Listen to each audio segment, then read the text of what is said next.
क्या बेटा? हम्म। So let us do that, let us calculate. I am sorry, कुछ डिस्टरबेंस हो गई थी। तो कोई बॉडी एम मास की ट्रेवल कर रही है। बॉडी के द्वारा तय की गई दूरियां बॉडी के साइज के कंपैरिजन में बहुत ज्यादा हैं। बॉडी को एक पार्टिकल की तरह ट्रीट करके हम कैलकुलेशन कर रहे हैं। और मैं बार बार बॉडी वर्ड बोलूंगा तो आप समझ लेना। मैं I treating it like a point mass. So कोई बॉडी है, वो किसी v स्पीड से चल रही थी, m मास की बॉडी है। उसके पास काइनेटिक एनर्जी कितनी है, ये कैसे कैलकुलेट करेंगे? बॉडी के सामने कोई ऑब्स्टेकल रखेंगे, ऑब्स्टेकल को बॉडी धकेलती ले जाएगी, धकेलती ले जाएगी। यानी ऑब्स्टेकल पर, बाधा पर, ऑब्स्ट्रक्शन पर, उसके रास्ते में रुकावट पर बॉडी फोर्स लगाकर उसको धकेलती ले जाएगी। क्योंकि कोई चीज चल रही है, आपके सामने अड़ गई तो आप उसको धकेल दोगे, यानी फोर्स लगा दो। और फोर्स लगाकर फोर्स की ही डायरेक्शन में डिस्प्लेस कर दोगे तो आप उस पर काम कर दोगे। तो चलती ही वस्तु के सामने कोई कोई ऑब्स्टेकल रख दिया, कोई ऑब्स्ट्रक्शन आपने अड़ा दी, अड़चन अड़ा दी, तो चलती बॉडी उसको धकेलती हुई ले जाएगी और उस पर काम करती चली जाएगी। तो क्या होगा? डायग्राम को देख लें एक बार। ये तो भाई अपनी एम मास की चलती हुई बॉडी है, ये वाली, ठीक है। और ये एम मास की चलती हुई बॉडी के सामने रख दिए कोई बाधा, कोई ऑब्स्टेकल। ये ऑब्स्टेकल है भाई। तो एम मास की बॉडी इस बाधा के ऊपर, इस ऑब्स्टेकल के ऊपर कुछ फोर्स लगाएगी। सपोज ये फोर्स एफ है, तो ये भी तो बॉडी के ऊपर कोई अपोजिट फोर्स लगा देगी। ये फोर्स किधर लग गया, जो भी कॉन्टैक्ट सरफेस वगैरह बनेगा, जो भी हमारे फोर्स लगने की प्रक्रियाएं हैं, और जो जो हम जिस भी तरीके से जानते हैं फोर्स कैसे लगेंगे, वो जो भी तरीका होगा हमें मालूम होगा। तो क्योंकि चलती इसकी काइनेटिक एनर्जी निकालनी, ये चलती हुई बॉडी है जिसका मास मैंने m कंसीडर किया है, इसके सामने कोई ऑब्स्टेकल मैंने रख दिया। इस ऑब्स्टेकल को ये बॉडी धकेलेगी, धकेलेगी मतलब फोर्स लगाएगी। इस बॉडी ने इसके ऊपर फोर्स लगा दिया F, तो बदले में ये भी तो इस पे फोर्स लगाएगी, कितना? -F vector. तो एक सिंपल सी बात, इस बॉडी ने इस पे फोर्स लगाया F एक्शन, इसने इस पे लगाया रिएक्शन -F। तो इस -F के कारण ये बॉडी स्लो डाउन होती जाएगी। तो जो जो ये इसको आगे धकेलती जाएगी, तो इस फोर्स के कारण ये बॉडी स्लो होती जाएगी और रुकने तक काफी कुछ काम कर देगी। और रुकने तक कुल जितना काम कर देगी, किस पे? इस पे, वो इसके पास काम करने की कुल क्षमता थी। तो अभी कैलकुलेशन हो जाएगी। पहले इतनी सी बात आप समझ ले जो मैंने बोली है। ये बात समझ में ना आई हुई तो मुझे बता दें, जिससे मैं इसको रिपीट कर दूं। आई थिंक समझ में आ गई होगी। तो देखें जरा, ऐसा हुआ कि इस दौरान सपोज इस फोर्स के दौरान थोड़ा सा इनफाइनाइटली स्मॉल डिस्प्लेसमेंट हो गया रास्ते के अलोंग से। द डिस्प्लेसमेंट अलोंग द, अब थोड़ा बताना, डायग्राम बनाना थोड़ा मुश्किल है। रास्ता इधर, रास्ते के अलोंग कोई इनफाइनाइटली स्मॉल डिस्प्लेसमेंट हो गया, डीएल वेक्टर। तो इस इनफाइनाइटली स्मॉल डिस्प्लेसमेंट के दौरान इस बॉडी ने इस ऑब्स्टेकल पर कितना काम कर दिया, उसको डी डब्ल्यू बोल दूं, और कितना होगा ये? F vector dot DL vector होगा ये। This will be the work done by this body on this obstacle. ये बात आपको क्लियर है? ठीक है। और इतना ये कुल काम, इस प्रकार के सारे काम जोड़ने हमने, कहां से कहां तक? शुरू में इस बॉडी की वेलोसिटी v थी जब इसके सामने ऑब्स्टेकल अड़ाया। जब शुरू में इसकी इनिशियली इसकी वेलोसिटी v थी, वेलोसिटी की मैग्नीट्यूड यानी स्पीड v थी, और बाद में ये क्या हो गई? रुक गई, रुक गई। तो चलती हुई स्थिति से लेकर रुकने तक इसने, Jahnavi says sir, if obstacle body have much greater mass will still moving body push it। अरे बेटी, हमने कैलकुलेशन करनी है, यानी हम ये मान के कैलकुलेशन कर रहे हैं कि चलती हुई बॉडी किसी चीज के ऊपर फोर्स लगाकर उसको डिस्प्लेस कर सकती है। चलती हुई बॉडी किसी पे फोर्स लगाकर उसको डिस्प्लेस कर सकती है। तो एक कैलकुलेशन कैसे करें ये मैंने बताना। एकदम से कोई बॉडी रुक जाएगी तो बहुत सारी चीजें हैं। अभी कोई चलती हुई बॉडी दीवार से टकरा दी आपने, दीवार ने बाई दी उसको एकदम से रोक दिया, तो उसके पास जितनी भी एनर्जी थी, कितनी थी, कितना काम कर सकती थी, वो किसी और फॉर्म में कन्वर्ट हो जाएगी। वो बात बाद में होगी। जानवी, अभी हम कैलकुलेशन तो कर लें, ऐसी सिचुएशन क्रिएट करें जिसमें चलती हुई बॉडी काम कर सके, रुकने तक कुल कितना काम कर देगी ये कैलकुलेट कर दें। ठीक है, उसके बाद कोई सारी बातें तो आएंगी।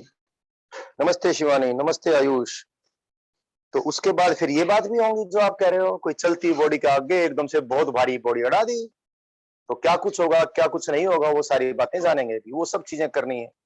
एकदम से बॉडी रुक गई तो ऑफ कोर्स उसकी जितनी एनर्जी थी उसके पास, वो सारी की सारी एनर्जी किसी और फॉर्म में कन्वर्ट होगी।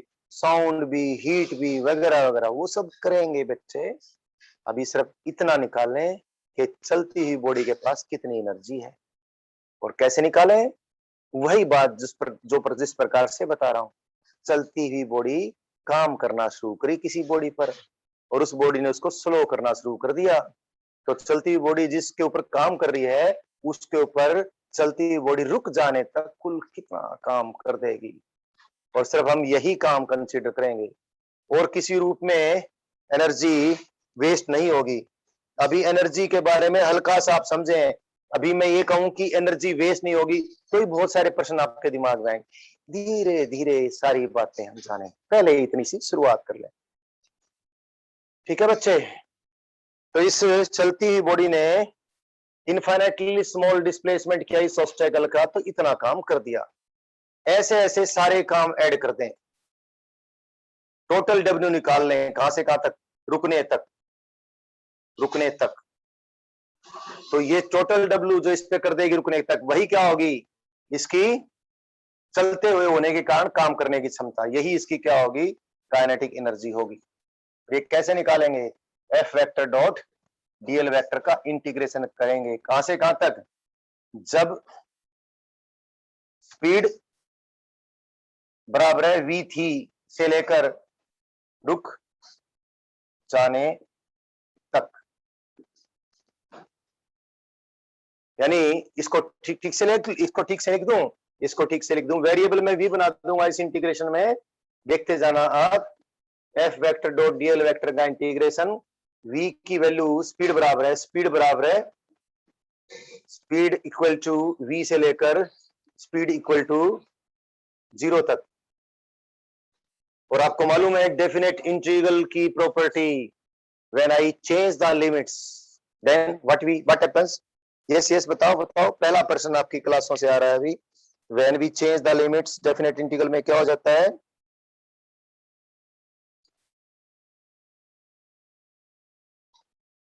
मैं वीडियो नहीं डालूंगा भाई, ये मेरा रिकॉर्डिंग का सिस्टम बिल्कुल खराब हुआ पड़ा है, मुझे 2-3 बार अभी बंद और ऑन ऑफ करना पड़ गया है।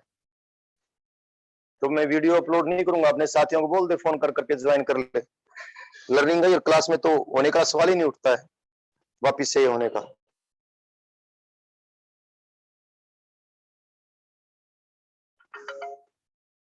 हाँ खाता नहीं, बिल्कुल ठीक बोले हो, बिल्कुल बिल्कुल बिल्कुल बिल्कुल, ये आपको अच्छे से मालूम है। हाँ बिल्कुल, change in sign of the integration, बिल्कुल प्रियांशु, अनन्या, कातैनी। तो अगर मैं इसकी लिमिट चेंज कर दूं तो काइनेटिक एनर्जी की वैल्यू कैलकुलेट होकर क्या आएगी, F vector dot DL vector का इंटीग्रेशन। लेकिन ध्यान रखना एफ वेक्टर ये बॉडी पर नहीं लगा है, ये बॉडी ये इसकी निकालनी है। और ये obstacle obstacle, this F vector is applied by the body on the obstacle. तो मैंने लिमिट चेंज कर दी, 0 से v कर दी तो नेगेटिव साइन आ गया। जैसे बहुत सारी बुक्स में काइनेटिक एनर्जी को उल्टे तरीके से कैलकुलेट किया जाता है, क्या 0 स्पीड से लेकर v स्पीड तक पहुंचाने में बॉडी पे कितना काम किया, वह उसकी काइनेटिक एनर्जी है। एक मिनट ध्यान से सुनना, तकरीबन बुक्स में काइनेटिक एनर्जी कैलकुलेशन जैसे मैं करवा रहा हूं उससे उल्टी होती है। मुझे सीधी कैलकुलेशन करवानी है, आपके दिमाग में बात डालनी है। कि चलती बॉडी रुकने तक कुल कितना काम कर देगी। और बहुत सारी किताबों में, तकरीबन किताबों में कैलकुलेशन कैसे है, कोई रुकी हुई बॉडी है, उसको जीरो स्पीड से उसकी स्पीड बढ़ाते बढ़ाते वी करने तक उस पे कुल कितना काम कर दिया जाएगा, वही उसकी फिर काम करने की क्षमता हो जाएगी। दोनों बात ठीक है। मुझे ये थोड़ा ज्यादा बेहतर लगता है कि चलती चलती रुकने तक कुल कितना काम कर देगी, वो उसकी काम करने की क्षमता है, यानी उसकी काइनेटिक एनर्जी है। तो ध्यान रखना, जो बात मैंने अभी बोली है उसमें अगर कैलकुलेशन ऐसे है कि रुकी हुई बॉडी को चलाकर उस पे कितना काम किया गया है, तो फिर एफ आएगा उस बॉडी पे ही फोर्स। तो फिर ये यहाँ पर नेगेटिव साइन नहीं होगा, लेकिन यहाँ पर ध्यान रखना, मैं उल्टे तरीके से, मैं सीधे तरीके से कैलकुलेट कर रहा हूं, दोनों तरीकों से कर, दूसरे तरीके से भी करके बता दूंगा। फिलहाल वो एक जैसा ही है, ये मैंने करना है, अभी हो जाएगा। लेकिन उससे पहले एक बात कर लें, ये सारा कुछ करूं उससे पहले एक दो बातें मैं बता देता हूं, ये मेरा काम अभी अधूरा है। एक इंपॉर्टेंट बात बतानी है जी, उस इंपॉर्टेंट बात को सुन लीजिएगा जी। भाई यहां पर बता देता हूं, कुछ यहां पर बता दूंगा। जनाब जनाब ये देख लीजिए, V vector dot we vector कितना होता है, वी की मैग्नीट्यूड वी गुना वी की मैग्नीट्यूड वी गुना कोस जीरो जो कि 1। तो we vector dot we vector V square होता है जी। आज दोनों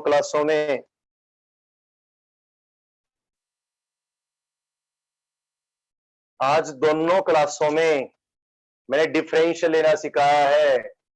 D of we vector dot we vector लूं तो इसको मैं डी ऑफ वी स्क्वायर कहूंगा, क्योंकि V vector dot we vector V square है। तो क्या होगा जी, u इंटू वी थ्योरम लगा दें, पहले एक का डिफरेंशिएशन, एक का डिफरेंशियल डॉट दूसरा यूं का यूं, फिर एक का डिफरेंशियल डॉट दूसरा यू का यूं, क्योंकि यू भी सेम है वी भी सेम है, तो we vector dot d v vector plus v vector dot d v vector आया, and that is equal to how much this, d of we square, D of we square differential of we square, speed का square. But ये क्या है, two of twice of we vector dot d v vector. ये मैं कई जगह use करूंगा इस बात को आगे, इस पूरे चैप्टर में आगे भी फिजिक्स में इस प्रकार की बात हम बहुत यूज करने वाले हैं जी। समझ में नहीं आए तो बता देना जी। मिलन जी आप क्लास में हो क्या जी? तो ये v vector dot d v vector को मैं क्या लिखने वाला हूं, half into D of we square जी, ये लिखने वाला हूं। बोर्ड पे आपके सामने है, देख लीजिए, समझ में नहीं आया तो बता दीजिए।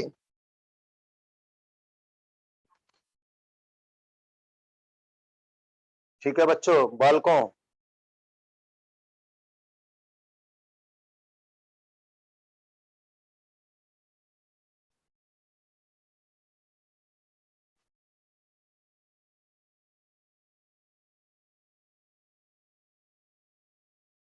गुड इवनिंग आरती।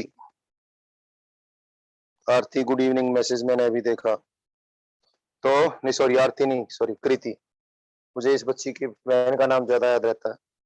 तो मिलन इज नॉट हेयर, इस बात में किसी को परेशानी आई थिंक नहीं है, सबको समझ में भी ये बात आ गई होगी, ये मुझे यूज करनी।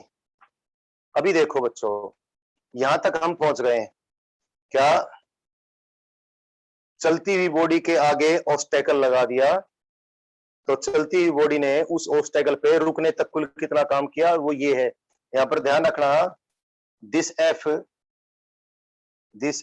Is force applied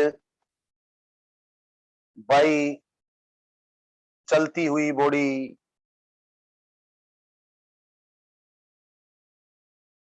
body on obstacle, on बाधा। ध्यान रखना ये है, ठीक है। अभी तक कोई बच्चा कोई नहीं पूछ रहा है कुछ, तो मैं समझ रहा हूँ कि सारी चीज साफ साफ है। ये मुझे बोर्ड साफ करना पड़ेगा, ये बोर्ड साफ कर देता हूँ क्योंकि मुझे जगह बनानी है और काम करने के लिए।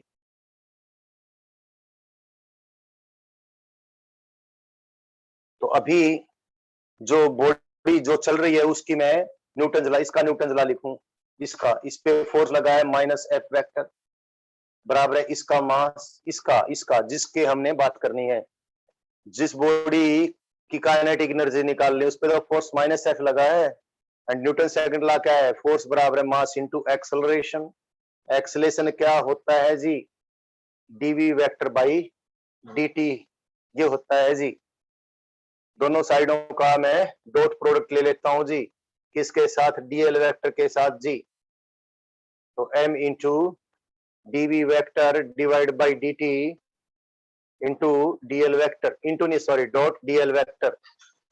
तो dt थोड़ा सा डीएल के नीचे किसका डालते हैं जी, minus F vector dot DL vector is equal to, सीधा करना बहुत आसान है क्योंकि कई बार मैंने देखा बच्चे के साथ, अच्छे बच्चे के साथ ये परेशानी आती है, क्या बोलता है सर आपने तो काइनेटिक एनर्जी, आपने सारा ही चैप्टर कैसे पढ़ाया, आपने तो पढ़ाया काइनेटिक एनर्जी बॉडी के अंदर काम करने की क्षमता है, चलती बॉडी रुकने तक कुल कितना काम कर देगी वो निकालना है, और आप करवा रहे उल्टा, क्या रुकी बॉडी को चलाने तक उस पर कितना काम करना पड़ता है वो काइनेटिक एनर्जी है।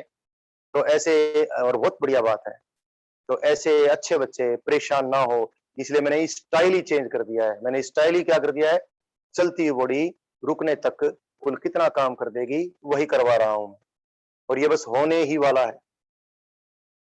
ये बात आ गई हमारे पास। और आप देखो बच्चा लोगों, ये चीज तो मैंने कहीं बोर्ड के कोने पे लगा रखी है, v vector dot d v vector क्या है, half of d of we square. So ये कितना आ गया, this means this means this means this means minus F vector dot DL vector is equal to this m into what is this, half of d of v square। तो अपन आराम से, बिल्कुल आराम आराम से अब सब कुछ कर लेंगे जनाब बच्चों। यहां पर इसको ले आओ, मैं लिख दूं काइनेटिक एनर्जी बराबर है -1 को चाहे इंटीग्रेशन के अंदर ले लो चाहे बाहर ले लो, अंदर ले लिया तो minus F vector dot DL vector की वैल्यू ये रही, कितनी, half into M into D of we square, integration कहां से कहां तक, 0 से लेकर v तक। तो काइनेटिक एनर्जी कितनी आई, हाफ एम तो कॉमन बाहर निकाल लिया इंटीग्रेशन से, डी ऑफ वी स्क्वायर का इंटीग्रेशन कर दिया। और आज सुबह भी बताई थी बात, डी ऑफ कुछ भी हो, कुछ भी हो, किसी का भी डी हो, किसी का भी डिफरेंशियल हो, उसका इंटीग्रेशन क्या कहेंगे, वही चीज में चेंज आ जाएगा। के बराबर है हाफ इंटू एम इंटू, इसका इंटीग्रेशन होएगा वी स्क्वायर, और वी स्क्वायर की लिमिट लगा दी वी स्क्वायर में वी की 0 से लेकर वी तक। तो काइनेटिक एनर्जी कितनी आ गई, half into M into we square minus 0। So we got it. तो kinetic energy of a body of mass m moving with speed v is half into M into we square. क्योंकि मेरा समझाने के ऊपर बहुत ज्यादा फोकस होता है, बिल्कुल दूध का दूध पानी का पानी आपको दिखे, डेफिनेशंस के अनुसार ही हम तमाम बातें करें, इसलिए मैंने थोड़ा लंबा सा करके आपको बताया है। पूरा बोर्ड आपके सामने है अभी, कोई बालक यदि कुछ समझ नहीं पाया है तो बोल सकता है, बच्चा भी बच्ची भी।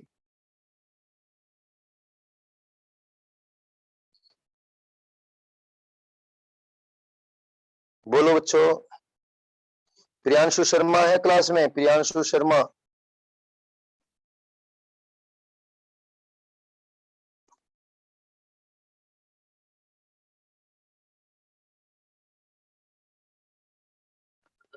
Okay okay okay Priyanshu, Priyanshu कोई दिक्कत तो नहीं बेटा, समझ में आएगा सारा। वो भी बच्चों को, विधि रिधि गौरव, रिप्लाई मी सून।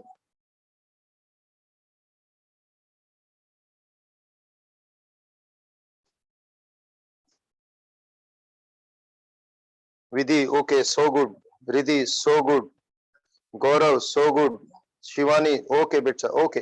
ओके बच्चा, शाबाश बच्चों, समझ में आ गया। तो सीधा तो बहुत ही आसान था, वो तो एक लाइन का था क्या, रुकी बॉडी को फोर्स लगाकर डिस्प्लेस करते हुए उसकी स्पीड बढ़ाती बढ़ाती वी कर दी, उस पर कुल कितना काम करना पड़ेगा, तुरंत आ जाएगा वो तो, half into M into we square. तो वैसे तो खुद करके देख लेना, वो तो बिल्कुल ही आसान है। मेन बात तो ये थी, ये कैसे करके बताऊं, ये मेरे लिए चैलेंज रहता है।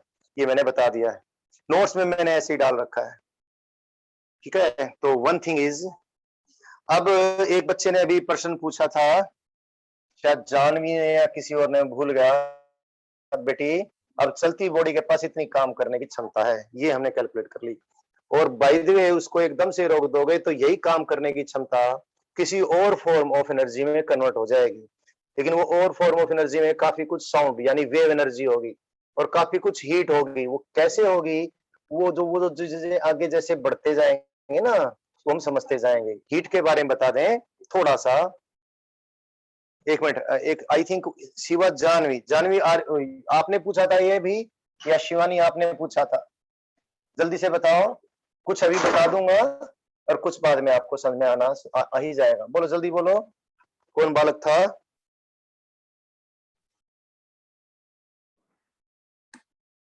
जानवी थी, जानवी है ना। Okay okay okay okay. तो जानवी अभी ध्यान से सुने बेटा, अभी आपको थोड़ा सा कम पल्ले पड़ेगी बात, फिर भी हो सकता है पल्ले पड़ भी जाए अच्छे से। जिसको आप हीट वीट बोलते हो, और टेम्परेचर वगैरह, जो भी आपके दिमाग में हीट और टेम्परेचर रिलेटेड जो भी भरा पड़ा है, उसमें हमने काफी कुछ चीजें ठीक करनी है। लेकिन एक बात बता दें, जिसको आप हीट कहते हो, बेसिकली बहुत सारी जगह आप गलत बोलते हो, थर्मल एनर्जी होती है। और थर्मल एनर्जी क्या होती है?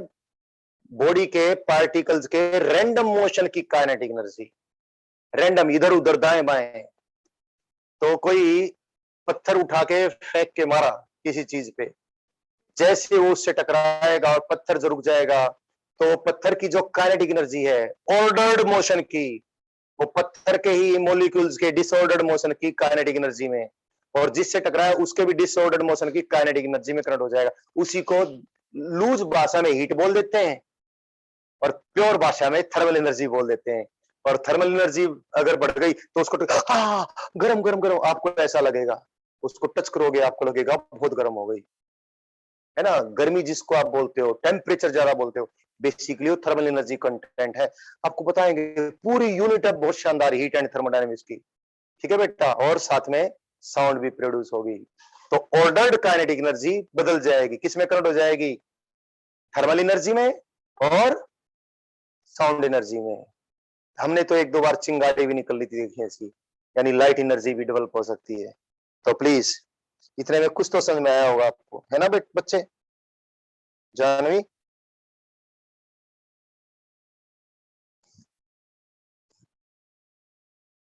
चलो आगे बढ़ते हैं अभी।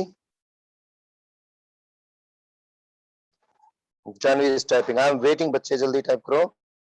हाँ ओके ओके ओके बच्चे, okay okay, good good good. तो भाई काइनेटिक एनर्जी को तो आपने देख लिया है। एक बहुत सबसे प्यारी चीज करते हैं हम, सबसे प्यारी चीज फिजिक्स की, फिजिक्स की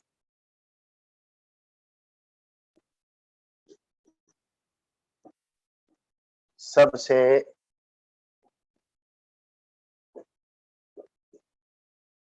शानदार बात, जिसको बोलते हैं वर्क एनर्जी थ्योरम। ब्रीफ करके लिख दिया है, क्योंकि मैं इसी को बार डब्ल्यू ई टी बोलूंगा बार बार क्लास में।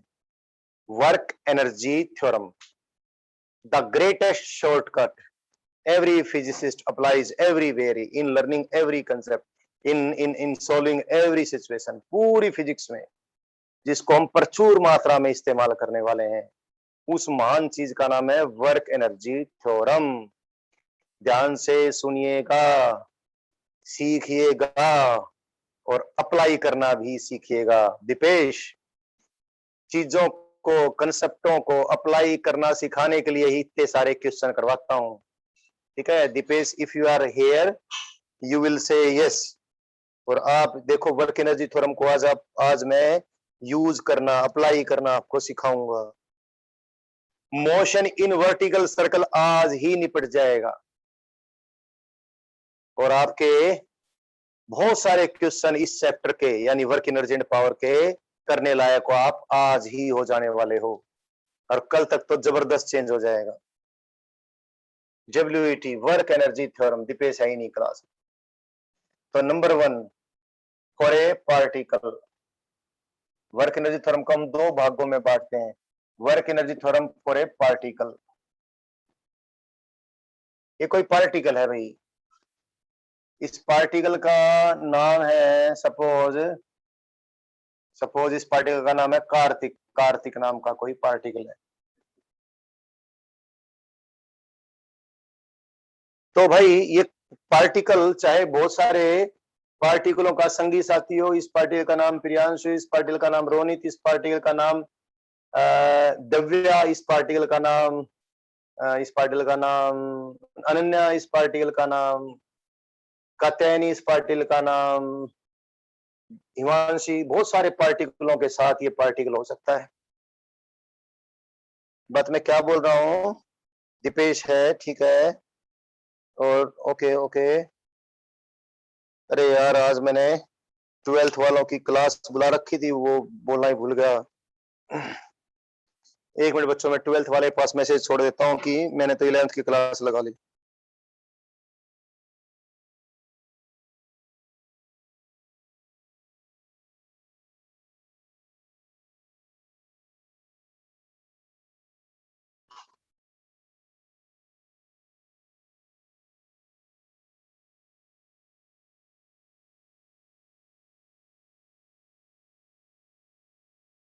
एक मिनट बच्चों, बस अभी मैं मैसेज छोड़ दूं।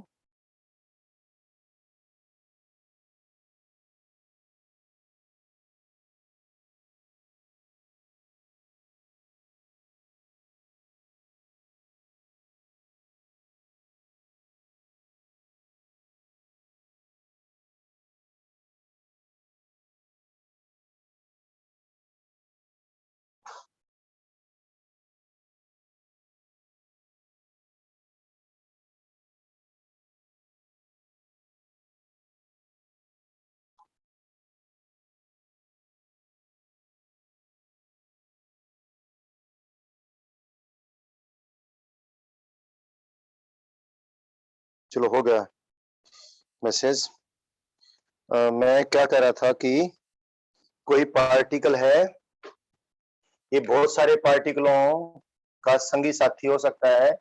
इन बहुत सारे पार्टिकलों को मैं क्या बोल देता हूँ, तो क्या बोल सकता हूँ, ये सिस्टम ऑफ पार्टिकल्स।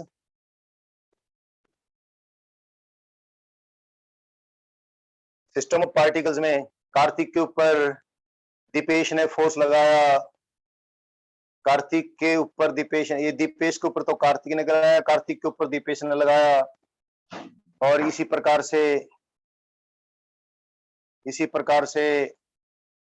वगैरह वगैरह। तो ऐसे भी इधर से साथ में कार्तिक के ऊपर पूरे इस ग्रुप से बाहर से फोर्स लगा दिया मैंने जिंदल फोर्स। तो भाई ध्यान से सुनना इस बात को, खाली कार्तिक की ही बात करें, सिंगल पार्टिकल की, तो इस कार्तिक के लिए तो ये फोर्स भी एक्सटर्नल है, ये भी एक्सटर्नल है, ये भी एक्सटर्नल है, ये भी एक्सटर्नल है। लेकिन अगर पूरे सिस्टम की बात करें तो ये सारे तो इंटरनल फोर्स होंगे, खाली यही सिस्टम के लिए एक्सटर्नल होगा। यानी एक्सटर्नल फोर्स और इंटरनल फोर्स जैसे जैसे शब्द हम सिस्टम ऑफ पार्टिकल्स के लिए यूज करते थे। सिंगल पार्टिकल के जो भी मार जाए मुक्का वही बाहर से लग गया, बेचारा कार्तिक है, इधर से इसको दीपेश ने पीट दिया, इधर से रोनित ने पीट दिया, इधर से इसको किसी और बच्चे ने पीट दिया, इधर से भवेश राव ने पीट दिया। तो इसके ऊपर लगने वाले तो सारे फोर्स ही एक्सटर्नल है। लेकिन इसको मेरी बात समझ गए होंगे, ठीक है।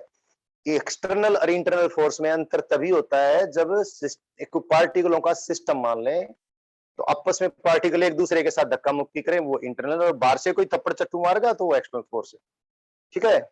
इस बात की जरूरत पड़ेगी अभी, इसलिए इस बात को मैंने पक्का किया है। तो इसको भी रहने देता हूं। कोई सिंगल पार्टिकल है, उसके लिए वर्क एनर्जी थ्योरम डिफाइन करते हैं पहले तो सुन ले इसको अच्छे से। सिंगल पार्टिकल के लिए वर्क एनर्जी थ्योरम है work done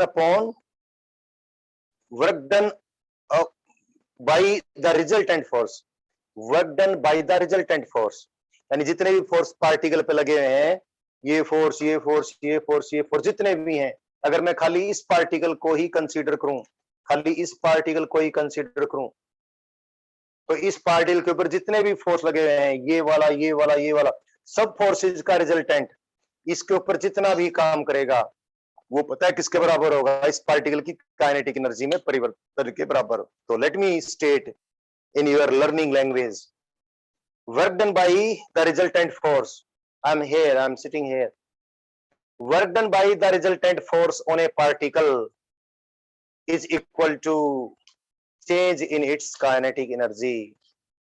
I repeat, work done by the resultant force, work done by the resultant force on a particle is equal to change in the kinetic energy of the particle. I repeat, किसी particle के ऊपर जितने भी force लगे हुए हैं, सारे फोर्सों का रिजल्टेंट जितना भी काम पार्टिकल पे करेगा, पार्टिकल की काइनेटिक एनर्जी में उतना ही चेंज हो जाएगा। ब्रीफ सा 2 मिनट का इसका डेरिवेशन है, वो भी करके बता देता हूँ। 1 मिनट मुझे मैडम से बात करनी पड़ेगी।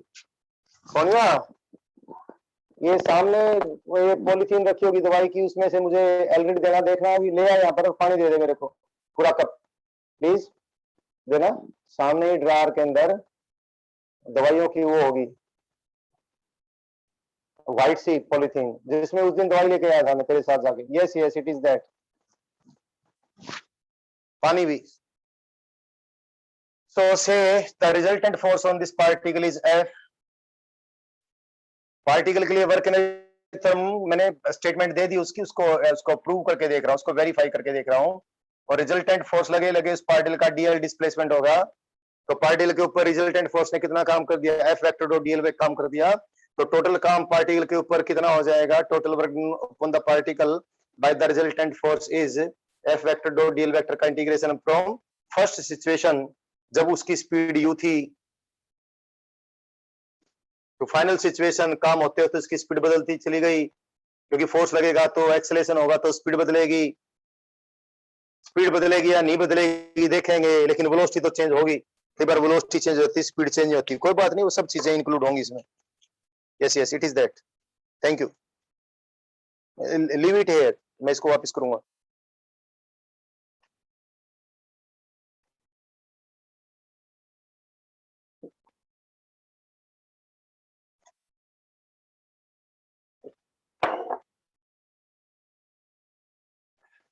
स्पीड यू से लेकर स्पीड वी तक हमने ये इंटीग्रेशन निकालना है। But as I told you earlier, बस थोड़ी देर पहले बताया था, उसी प्रकार से करेंगे।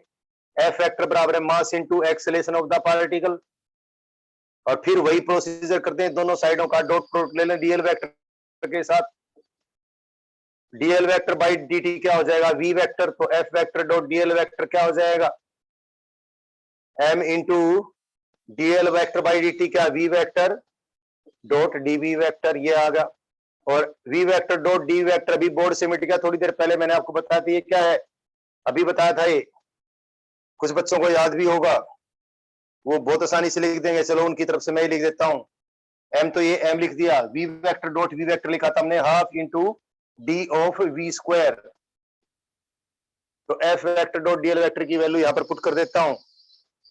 तो work done by the resultant force on the particle is half into, ये लिख रहा हूं मैं, f vector dot DL vector की half into M into D of we square, integration कहां से कहां तक? यू से लेकर वी तक। सोनिया, आवाज कैसी है इतनी जो ज्यादा ज्यादा? तो प्लीज शीशे वगैरह बंद कर दो भाई, मैं पढ़ा नहीं पा रहा हूं। ये डाइनिंग लॉबी वाला करना, सारे कर दो प्लीज।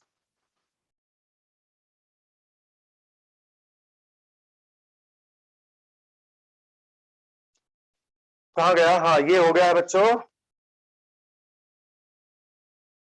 तो ये भी हो गया बस। अभी हाफ कौन बाहर निकाला इंटीग्रेशन से, एम कौन बाहर लिया निकाल लिया इंटीग्रेशन से, तो डी ऑफ वी स्क्वायर का इंटीग्रेशन किया यू से लेकर वी तक। डी ऑफ वी स्क्वायर का इंटीग्रेशन कितना आया? डी ऑफ एनीथिंग का इंटीग्रेशन वही चीज, डी ऑफ कुछ का इंटीग्रेशन कुछ, हाफ इंटू एम इंटू इसका इंटीग्रेशन वी स्क्वायर, लिमिट लगा दी वी की कहां से कहां तक, यू से लेकर वी तक, तो क्या आ जाएगा, वी की वैल्यू पुट, वी पुट कर दी, वी की वैल्यू यू पुट कर दी, तो क्या आएगा half into M into we square minus you square. So work done by the resultant force, देखो कितना आ गया, जो बात कही थी वो आ गई बच्चों। Work done by the resultant force comes out to be, ये था ये बच्चों, half into M into we square minus half into M into you square. ये क्या है, फाइनल काइनेटिक एनर्जी जब उसकी स्पीड बदल के भी होगी, ये क्या है, initial kinetic energy that is K2 minus K1। तो आपकी वर्क एनर्जी थ्योरम हमने प्रमाणित भी करके देख ली है, इससे शानदार कोई चीज है नहीं फिजिक्स में। वापिस से बोल रहा हूं, कोई चीज समझ में नहीं आई अभी पूछ लीजिएगा। अब बहुत मुश्किल मुश्किल प्रॉब्लम फटाफट फटाफट उड़ेंगी इसको यूज करके, ठीक से नहीं समझोगे तो फिर समझ भी उड़ेगी।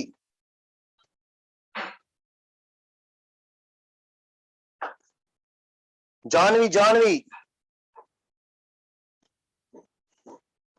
दीपेश दीपेश, शिवानी, विधि, क्लियर है बच्चों सबको? Should I go further? 10 second का टाइम देता हूं। Okay Shivani, 1 2 3 4 5 6। Okay Deepesh said repeat कर दो, रिपीट कर रहा हूं। दीपेश थोड़ा सा ठीक से बताओ, क्या रिपीट कर दूं, कहां से रिपीट करूं बेटा, पूरा ये बताओ, ये सारा रिपीट करूं? जल्दी से बच्चे जल्दी से, फोन करके ही बोल सकते हो।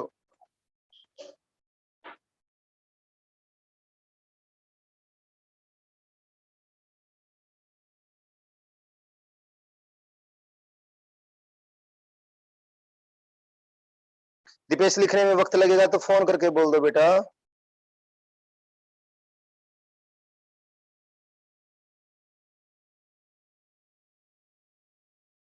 हाँ बोलो दीपेश, कहां से रिपीट करूं? हेलो, हाँ बेटा कहां से रिपीट करूं? सर स्पीड यू लिखा है ना सेकंड टाइम। हाँ speed you, initial speed you थी, फाइनल स्पीड वी है। हाँ सर यहाँ से रिपीट करना है। अच्छा ये यहाँ से, यस सर। पहले तो ये बोलो क्या है, समझ में आ गया, F vector dot DL vector इतना होता है? Yes sir. ये तो पीछे ही बताया था ना, F vector dot DL vector half into M into D of we square है। ये अभी थोड़ी देर पहले ही लिख रहा था उस कोने में, इस कोने में लिख के छोड़ा था अभी जब हमने काइनेटिक एनर्जी का डेरिवेशन किया। बोलो दीपेश, लाइन पे रहना। हेलो दीपेश, ये समझ में आ गया था क्या? Yes sir. ओके अब देखो, इस इंटीग्रेशन में ये कांस्टेंट तो बाहर निकाले, हाफ इंटू एम, तो ये क्या आ गया, डी ऑफ वी स्क्वायर,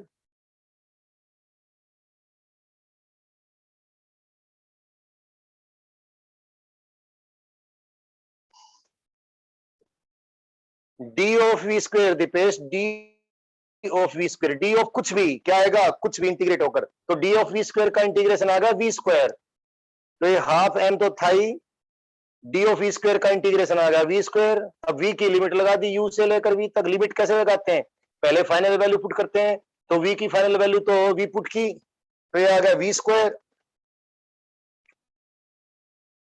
फिर वी की यू की इनिशियल वैल्यू पुट करी, वी की इनिशियल वैल्यू पुट कर दी, तो क्या आ गया यू स्क्वायर, तो W is equal to half into M into we square minus you square. ये बताई, इस ब्रैकेट को खोल लो, वापिस से बता देता हूं, मिटा के बता देता हूं दीपेश।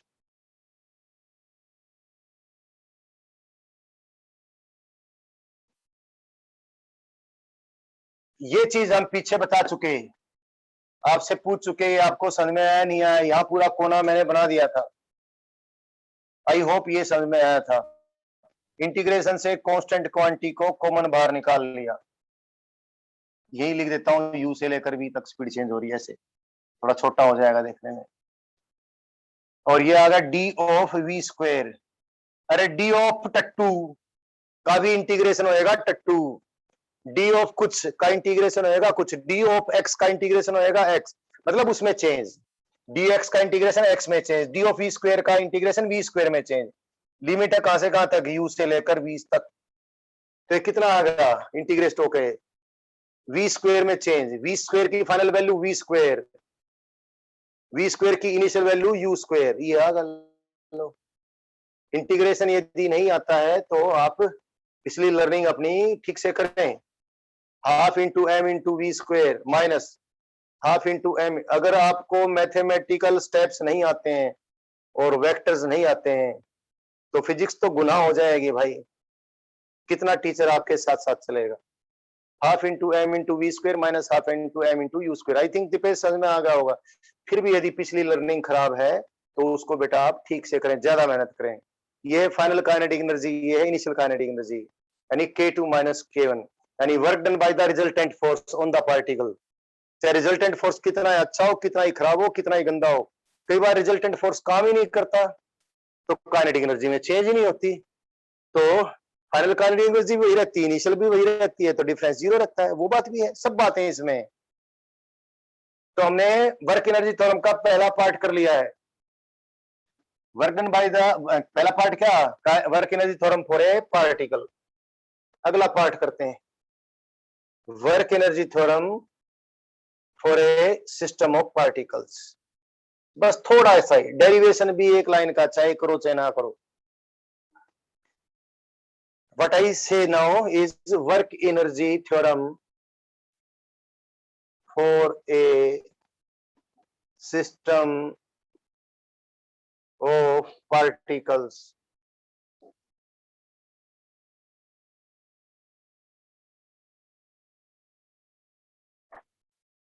ध्यान से सुनना,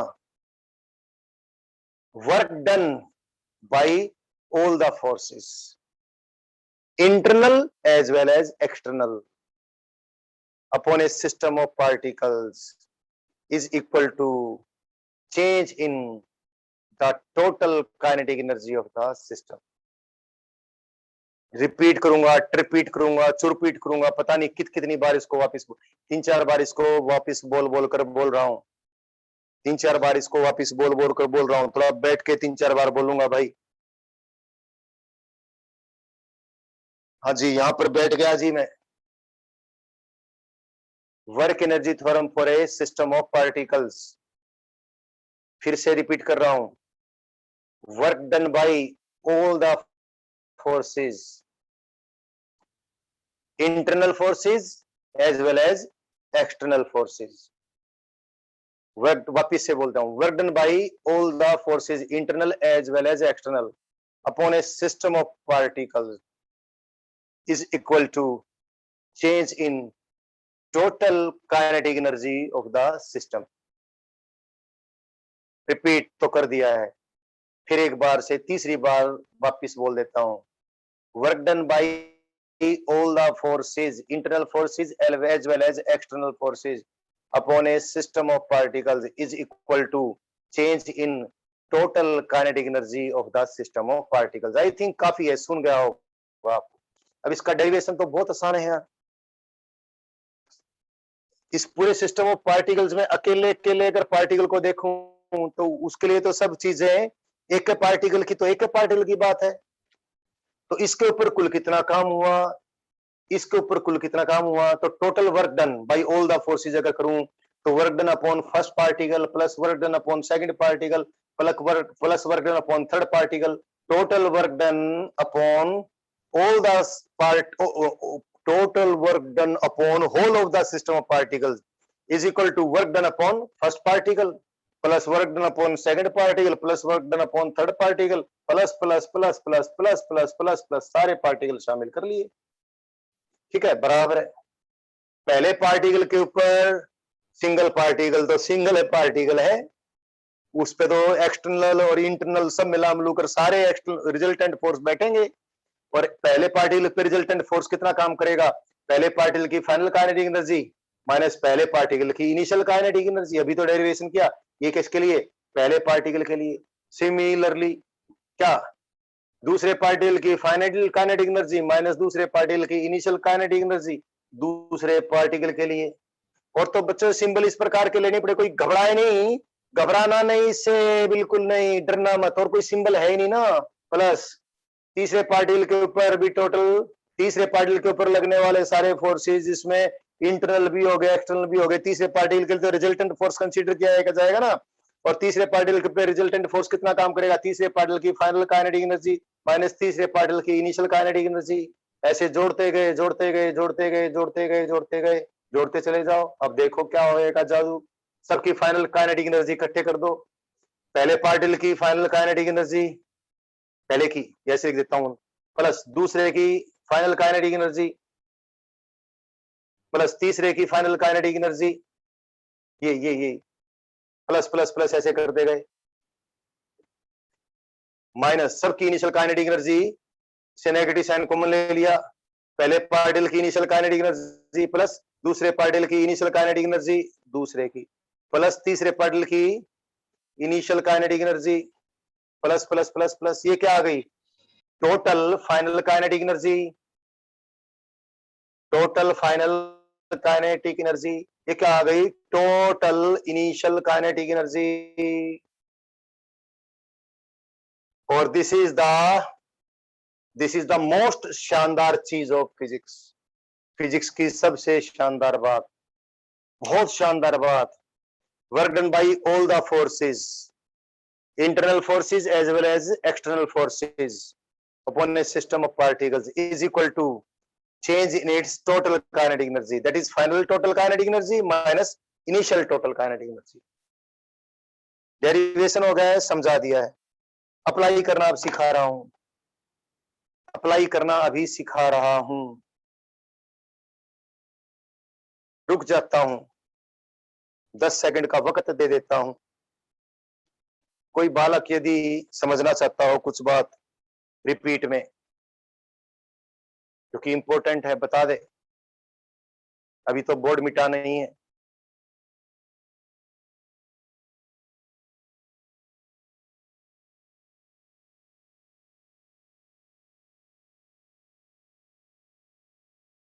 चलो किसी को नहीं पूछना है, गुड। देखो बच्चों, कुछ बातें तो मैंने आज क्लास में, दोनों क्लासेस में बता दी थी। रस्सी के साथ पत्थर बांध के सर्कल में घुमाएंगे, टेंशन का फोर्स कोई काम नहीं करेगा। पत्थर नॉर्मल रिएक्शन किसी ब्लॉक पे लगी है, ब्लॉक किसी फिक्स्ड फ्लोर पे घिसट रहा है, तो वो भी कोई काम नहीं करेगी। कब कब काम जीरो होगा ये आपको अच्छे से पहचानना आना चाहिए, कब काम नेगेटिव होगा कब काम पॉजिटिव होगा ये भी आपको अच्छे से पहचान में आना चाहिए। वर्क एनर्जी थोड़ा हम बार बार जब इस्तेमाल करेंगे प्रैक्टिकल सिचुएशन में, धरती के ऊपर प्रैक्टिकल सिचुएशन में, हम मानव जाति के लोग जब यूज करेंगे। Video is blur, video blurred है बेटी, एक बच्ची बोल रही है। तो मुझे तो नहीं लग रहा, क्योंकि मेरे सामने लैपटॉप है जिसमें बीच बीच में कुछ थोड़ी गड़बड़ है, लेकिन जब वीडियो आती है तो अभी तो बिल्कुल ठीक वीडियो चल रही है। हाँ, जैसे उंगली ला रहा हूँ साथ साथ वहां पर भी उंगली हिल रही है। ब्लर नहीं है बेटा, फिर भी कोई एक और एक बच्चा बचाए। रजत बोल रहा है कि वीडियो ब्लर्ड है, जानवी बोल रही है क्लियर है। तो रजत आपका खुद का नेटवर्क ठीक नहीं है। ओके ओके ठीक है, सब बच्चे बोल रहे हैं क्लियर है, ठीक।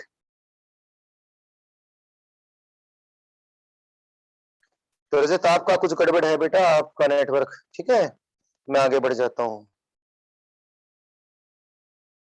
तो बच्चों देखो कि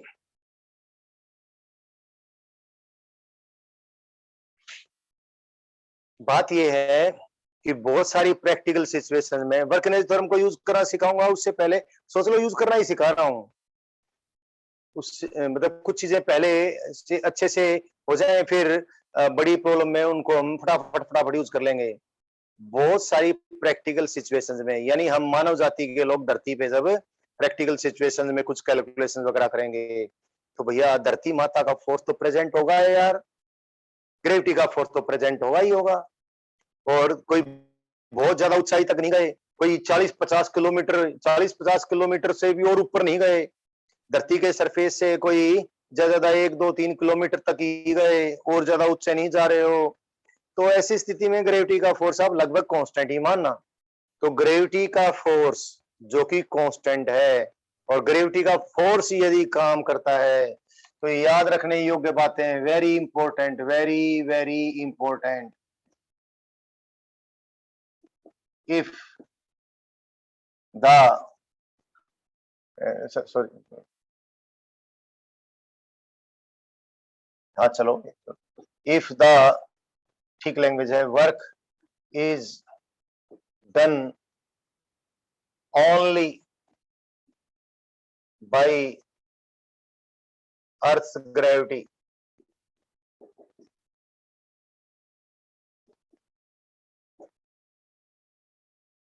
यानी किस फोर्स ने काम किया, खाली mg फोर्स ने काम किया है। तो ये बॉडी की इनिशियल पोजीशन है और ये बॉडी की फाइनल पोजीशन है।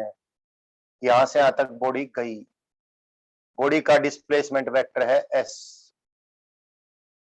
बॉडी यहां से लेकर यहां तक गई, कोई भी रास्ता हो सकता है, एनी रास्ता, लेकिन फोर्स लगातार क्या है बॉडी के ऊपर, mg फोर्स। फोर्स लगातार क्या है, mg वेक्टर। फोर्स लगातार क्या है, mg वेक्टर। फोर्स लगातार क्या है, mg वेक्टर, जो कि कांस्टेंट फोर्स है। लगातार फोर्स क्या है, mg वेक्टर, यहां से यहां तक। तो work done by constant force, आपको मालूम है, force vector dot displacement vector, इतना काम होगा जी। और अभी लगा दूं वर्क एनर्जी थ्योरम, जब बॉडी यहां से चलना शुरू हुई थी, सपोज बॉडी की स्पीड यहां पर u थी, तो यहां पर जब आई तो बॉडी की स्पीड सपोज वहां पर v है। और वर्क एनर्जी थ्योरम लगा दें तो खाली ग्रेविटी का ही फोर्स काम किया है। कितना काम किया, mg vector dot s vector is equal to half into m into we square minus half into m into you square. m से m कॉमन लेकर काट दिया तो क्या आया, v square minus you square is equal to 2 into g vector dot s vector. तो यदि gravity का ही फोर्स काम करता है तो वर्क एनर्जी थ्योरम लगाने के लिए आपने डायरेक्ट ये इक्वेशन यूज कर ली है। और इसका भी ध्यान रखें, ये भी देखो, और सिंपल कर देते हैं, और सिंपल कर देते हैं। इसमें मैं दो केस बनाऊंगा, इसके मैं दो केस बनाऊंगा। ये इनिशियल पोजीशन थी और ये फाइनल पोजीशन थी, केस नंबर 1। ये डिस्प्लेसमेंट वेक्टर है और यहां से यहां तक mg का फोर्स, तो mg का फोर्स तो लगातार वर्टिकली डाउनवर्ड रहेगा, ये तो s वेक्टर। और mg का फोर्स क्या है, यहां से लेकर यहां तक, कहां तक गए, ये तो इनिशियल पोजीशन और ये भाई फाइनल पोजीशन। अगर mg का फोर्स लगे डिस्प्लेसमेंट इतना है, इनिशियल पोजीशन से लेकर फाइनल पोजीशन तक। देखो जरा, फोर्स किधर भाई, लगातार mg का, नीचे की तरफ फोर्स। तो फोर्स तो किधर है भाई, नीचे की तरफ फोर्स है। कितना फोर्स, लगातार फोर्स mg का है, लगातार फोर्स mg। यहाँ दिखाना थोड़ा सा मुश्किल हो जाता है, यहाँ पर भी फोर्स क्या, mg का। यहाँ पर भी फोर्स क्या, हमने s वेक्टर और g वेक्टर के साथ, हमने g वेक्टर और s वेक्टर के साथ डॉट प्रोडक्ट लेना है। तो यहीं पर दिखा देता हूँ ना बाल को, बस g वेक्टर दिखा देता हूँ, बाकी सब तो कर ही दिया मैंने। ये g वेक्टर दिखा दिया मैंने, ये s वेक्टर दिखा दिया। दोनों का डॉट प्रोडक्ट ले लूं तो इनके बीच में ये एंगल लेना पड़ेगा मुझे डॉट प्रोडक्ट लेते वक्त। देखो g vector dot s vector कितना आएगा, g की मैग्नीट्यूड g गुना s की मैग्नीट्यूड। सपोज ये एंगल थीटा है, इतना ज्यादा डेरिवेशन करने की मुझे जरूरत थी नहीं, फिर भी चलो तो हो ही गया है। ये एंगल थीटा है तो into cos of 90 plus theta, cos 90 plus theta क्या होता है, माइनस साइन थीटा। तो कितना आ गया, minus g into s into sine theta. इस डायग्राम में देखो ये एस है, सपोज 1 से लेकर 2 तक जाने में एच वर्टिकल हाइट ऊपर गए, तो एस साइन थीटा क्या है, एच है, तो minus g into H. Check कर लें जरा, क्योंकि ये आपको बार बार मैं यूज करूंगा, डायरेक्ट यूज करूंगा। वापिस से बता देता हूं सारी बात, इसको तो मिटा देता हूं, जगह ऊपर बनाकर लिख देता हूं। यदि मात्र mg का फोर्स ही काम करता है तो वर्क एनर्जी थ्योरम से हमारा ये रिजल्ट आ गया जी, v square minus you square is equal to 2 into dot product of g and s, where s is the displacement vector, g is the acceleration due to gravity vector। तो दो बात होंगी। नंबर एक बात, displacement vector ऐसे है, ऊपर की तरफ जा रही है बॉडी, नीचे से ऊपर की तरफ जा रही है, डिस्प्लेसमेंट वेक्टर ये है, एस वेक्टर ये है, ये पार्टिकल की इनिशियल पोजीशन जब स्पीड u थी, ये पार्टिकल की फाइनल पोजीशन जब स्पीड v है। रास्ता चाहे कोई भी हो, डिस्प्लेसमेंट ये है, ये फाइनल पोजीशन, यहाँ पर स्पीड थी u, यहाँ पर स्पीड है v। हमने क्या लेना है, g वेक्टर और s वेक्टर का डॉट प्रोडक्ट लेना है जी। g वेक्टर तो वर्टिकली डाउनवर्ड होता है जी, दो वेक्टर का डॉट प्रोडक्ट लेने के लिए दोनों के बीच में एंगल कंसीडर करना होता है जी।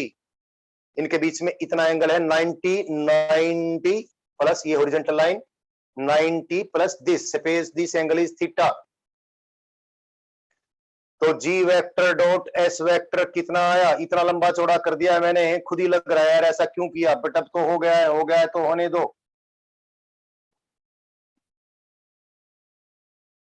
ये s वेक्टर ये g वेक्टर डॉट प्रोडक्ट का रूल यूज कर दिया मैंने, cos 90 प्लस थीटा होता है माइनस साइन थीटा। अब साइन थीटा क्या है देख लें जरा, इस राइट एंगल ट्रायंगल में, इस राइट एंगल ट्रायंगल में आप देखो 1 से लेकर 2 तक, जब यहां से पार्टिकल यहां गया तो इतनी वर्टिकल हाइट ऊपर गया। इस राइट एंगल ट्रायंगल में देखो h बटा s बराबर है साइन थीटा, तो s साइन थीटा कितना आया, बराबर है h आ गया। तो g vector dot s vector की वैल्यू कितनी आ गई, ये आ गई माइनस g इंटू एच। तो इसको मैंने इस केस में लगाया, मतलब खाली ग्रेविटी का फोर्स ही काम करे तो, और बाय द वे पहले पॉइंट से लेकर दूसरे पॉइंट तक हम वर्टिकली अपवर्ड गए तो v square minus you square आएगा माइनस 2gh। पहला केस ये है। वापिस से बोलता हूं, खाली ग्रेविटी का फोर्स ही काम करे तो वर्क एनर्जी थ्योरम लगाएं तो फाइनल स्पीड का स्क्वायर माइनस इनिशियल स्पीड का स्क्वायर कितना आएगा, minus 2g into h, where h is पहली पोजीशन से लेकर दूसरी पोजीशन तक वर्टिकली अपर डायरेक्शन में कितना ऊपर गए हैं। दूसरा केस दिखा देता हूं, दूसरा केस, सेकंड केस।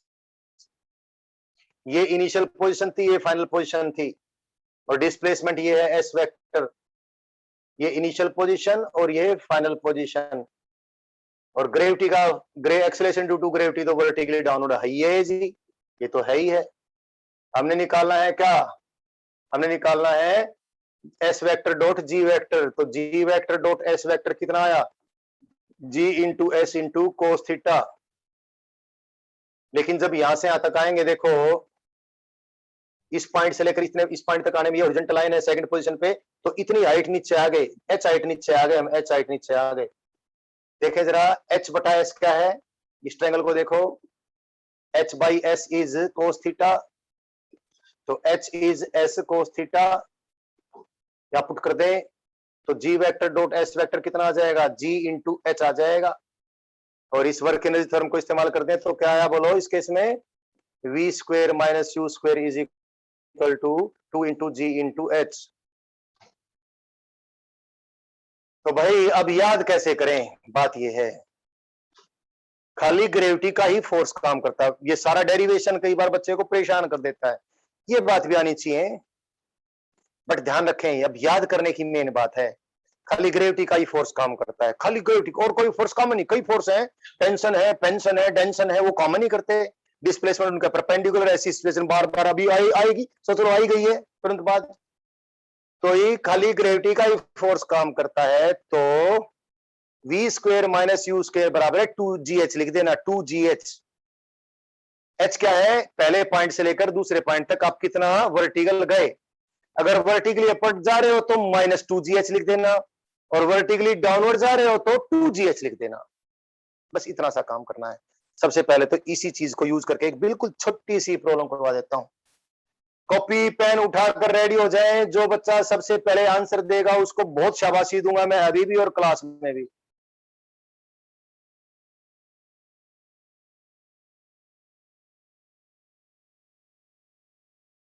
तुरंत सोल्व करके फोटो खींच के भेज देना मेरे पास। बहुत लंबे लंबे क्वेश्चन फटाक से सोल्व हो जाएंगे वर्क एनर्जी थ्योरम का इस्तेमाल करके।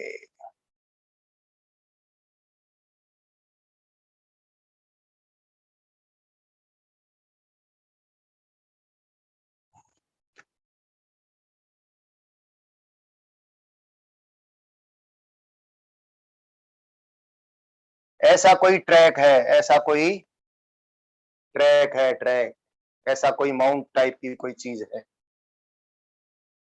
यहां पर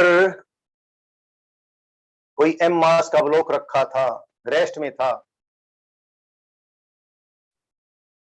यहां से यहां तक की हाइट h है, नीचे हॉरिजॉन्टल फ्लोर है,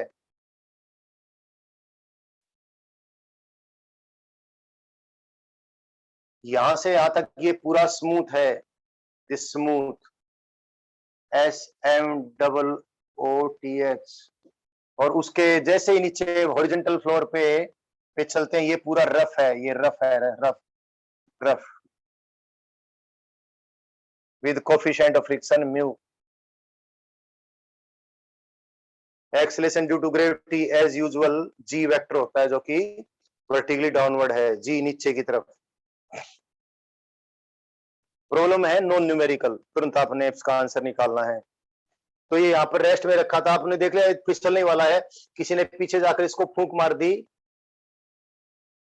हमारी एक लड़की है छोटी सी नॉन मेडिकल में, जिसका नाम महक है, महक, महक ने यहाँ पर बैठ के, ये महक बहुत छोटी सी है, महक ने इसको फूंक मार दी, फूंक मारते ही फिसलना शुरू हो गई, फिसल के नीचे आई, फिर ये रफ ओरिजेंटल फ्लोर पे आ गई, और रफ ओरिजेंटल फ्लोर पे आके ये यहाँ से सिर्फ और सिर्फ x डिस्टेंस चली, और x डिस्टेंस चल के ये बॉडी रुक गई। Find the value of coefficient of friction. यहां से महक ने फूक मार दी तो बिल्कुल जीरो वेलोसिटी से यहां से स्टार्ट हुई, और यूं चलती चलती घिसड़ के आई और यहाँ रुक गई। तो कितनी दूर रुक गई? यहां से x दूरी पर रुक गई। तो what is the coefficient of friction between the floor and the block? निकालो जल्दी से। क्या आंसर आया नहीं अभी तक? आ गया भाई। Priyanshu is very good boy.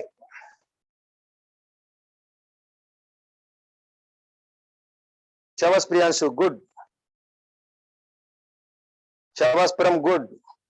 शाबाश तन्वी, गुड। बहुत अच्छे बच्चे हैं तीनों। शाबाश योग, शाबाश प्रियांशु शर्मा, गुड। शाबाश प्रियांशु, गुड। बहुत अच्छा प्रियांशु, गुड गुड गुड। बहुत अच्छा बच्चा है, good good good good good. शाबाश Swati, good. Swati, who is this Swati? हाँ, स्वाति का भाई शायद विवेक है, विवेक। विवेक, आप भी स्वाति के भाई हो ना? हाँ हाँ, okay okay okay okay. Swati के नाम से सेव्ड है यार ये नंबर मेरे पास, तुम्हारी दीदी के नाम से। सचिन, बिल्कुल ठीक। शाबाश विवेक। नमन, बिल्कुल ठीक, बिल्कुल बिल्कुल, बहुत प्यारे बच्चे हैं, बहुत। ऋषिका, बहुत प्यारी बच्ची है। कात्यायनी, डिम्पी, बहुत प्यारे बच्चे हैं। ललित, बहुत प्यारा बच्चा है। शिवानी, शिवानी, ओ शिवानी, थोड़ा गड़बड़ कर दिया बेटी। तनिष्का, बिल्कुल ठीक किया बेटी आपने। एंड ऋषिका, बिल्कुल ठीक किया बेटी आपने। शाबाश, बहुत अच्छे, गुड गुड गुड। ये ये ये क्या लिखा है? ये थोड़ा सा गड़बड़ आ गया है ऋषिका आपका। देखो एच बाई, वो आपने कुछ, अपने सारी कैलकुलेशन ठीक है, लास्ट में रिजल्ट थोड़ा ठीक कर लो। तुम्हारा ठीक है, वेरी गुड। एंड भवेश, बिल्कुल ठीक है बेटा। एंड अनन्या, बिल्कुल ठीक है बेटी, शाबाश, गुड गुड गुड। तो आप सीख गए हो work energy theorem. And Deepesh, learn कैसे वर्क एनर्जी थ्योरम अपने अप्लाई। ये सबसे सिंपल प्रॉब्लम है। उसके बाद अभी मोशन इन वर्टिकल सर्कल करवाने वाला हूं। यहां से लेकर यहां तक देखेंगे, बीच की कोई चीज नहीं देखते। देखो जरा, यहां पर इनिशियल काइनेटिक एनर्जी 0 क्योंकि रुकी हुई थी, और यहां पर भी फाइनल काइनेटिक एनर्जी 0। तो change in kinetic energy K2 minus K1 वो तो है 0 बराबर है work done by all the forces. यहाँ पर दो फोर्स काम करेंगे, यहां से यहाँ तक ग्रेविटी के फोर्स ने कितना काम किया, क्योंकि नीचे आए हैं, ग्रेविटी का फोर्स भी नीचे की तरफ है, तो नीचे की तरफ यहां से यहां तक कुल कितना डिस्प्लेसमेंट वर्टिकल डायरेक्शन में, तो ग्रेविटी के फोर्स ने पॉजिटिव काम किया, एम पॉजिटिव mgh। यहां से लेकर यहां तक ग्रेविटी का फोर्स यानी वर्टिकल डाउनवर्ड डायरेक्शन में कितना डिस्प्लेसमेंट है h, तो ग्रेविटी के फोर्स ने पॉजिटिव काम किया। यहां से लेकर यहां तक कांटेक्ट फोर्स कोई काम नहीं करेगा, क्योंकि फ्रिक्शन है नहीं और नॉर्मल रिएक्शन कोई काम करती नहीं। यहां से यहां तक नॉर्मल रिएक्शन कोई काम नहीं करेगी, लेकिन फ्रिक्शन काम करेगा। कांटेक्ट फोर्स का फ्रिक्शन वाला कंपोनेंट काम करेगा। फ्रिक्शन किधर है, इधर। कौन सा फ्रिक्शन, काइनेटिक फ्रिक्शन, कितना minus mu into normal reaction mg, और डिस्प्लेसमेंट किधर है, इधर। फोर्स है इधर, डिस्प्लेसमेंट इधर, नेगेटिव काम हो जाएगा। इट इज दिस, तो 0 is equal to mgh minus mu into mgx, mg से mg कट जाएगा, तो क्या आ गया, म्यू की वैल्यू आ गई। म्यू की वैल्यू कितनी आ गई, h बटा x आ गई। So coefficient of kinetic friction calculate हो गया। हाँ शिवानी बिल्कुल ठीक भाई, ऋषिका बिल्कुल ठीक भाई, रजत बिल्कुल ठीक भाई, सो गुड, बिल्कुल बिल्कुल। अब एक बहुत सिंपल सी प्रॉब्लम पूछ रहे हैं, शिवानी इज टाइपिंग, जल्दी से टाइप कर दो बेटी। हाँ हाँ बेटा शिवानी, आई नो कि गलती से आपसे वो लिखा गया होगा, मैं बोलता बट तब तक और बच्चों का चेक करने लग गया था। बिल्कुल ठीक बच्ची, गुड, शाबाश बेटी। अभी एक प्रॉब्लम आपने ठीक से तुरंत सोच के बोलनी है।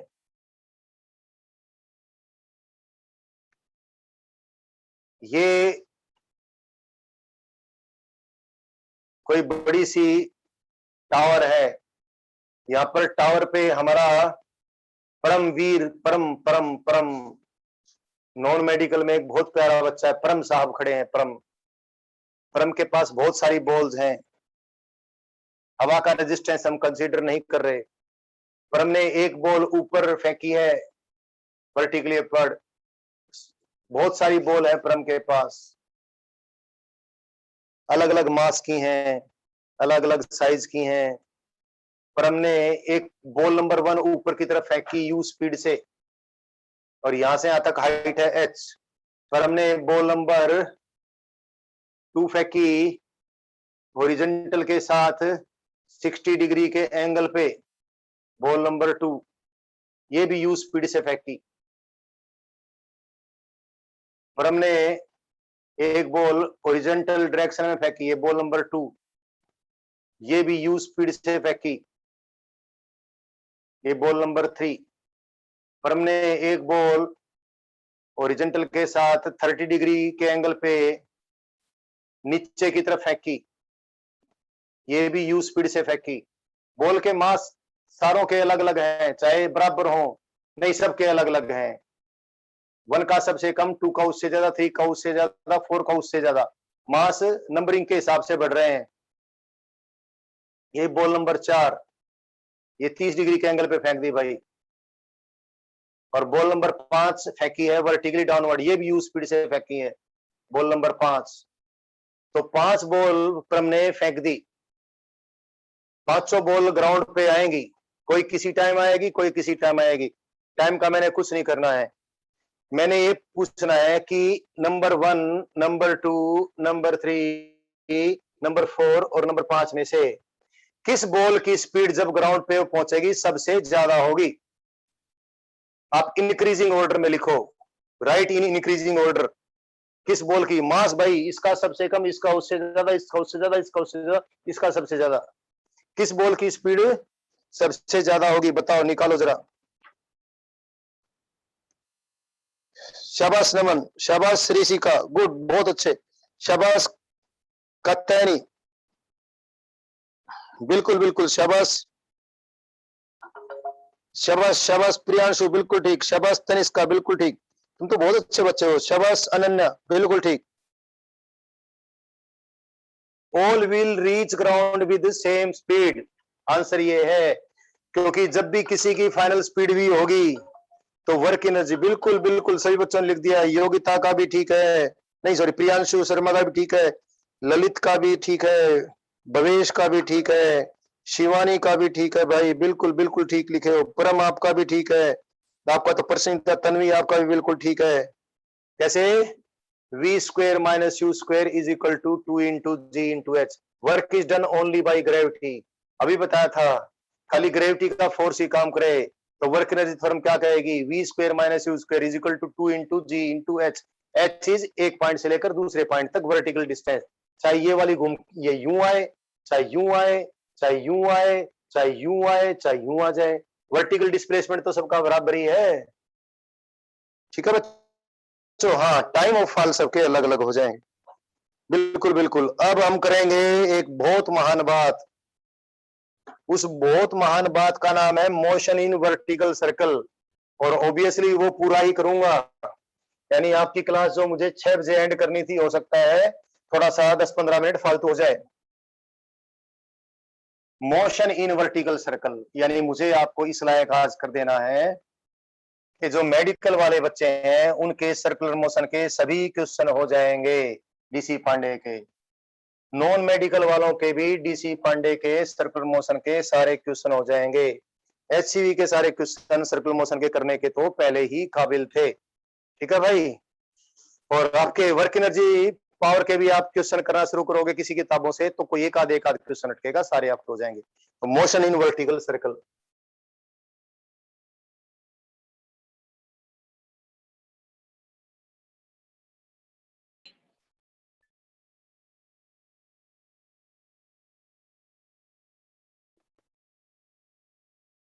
किसी चीज को मैं शुरुआत करूंगा एक बिल्कुल आसान इमेजिनेशन से, बाद में इस इमेजिनेशन को एक्सटेंड भी कर लेंगे।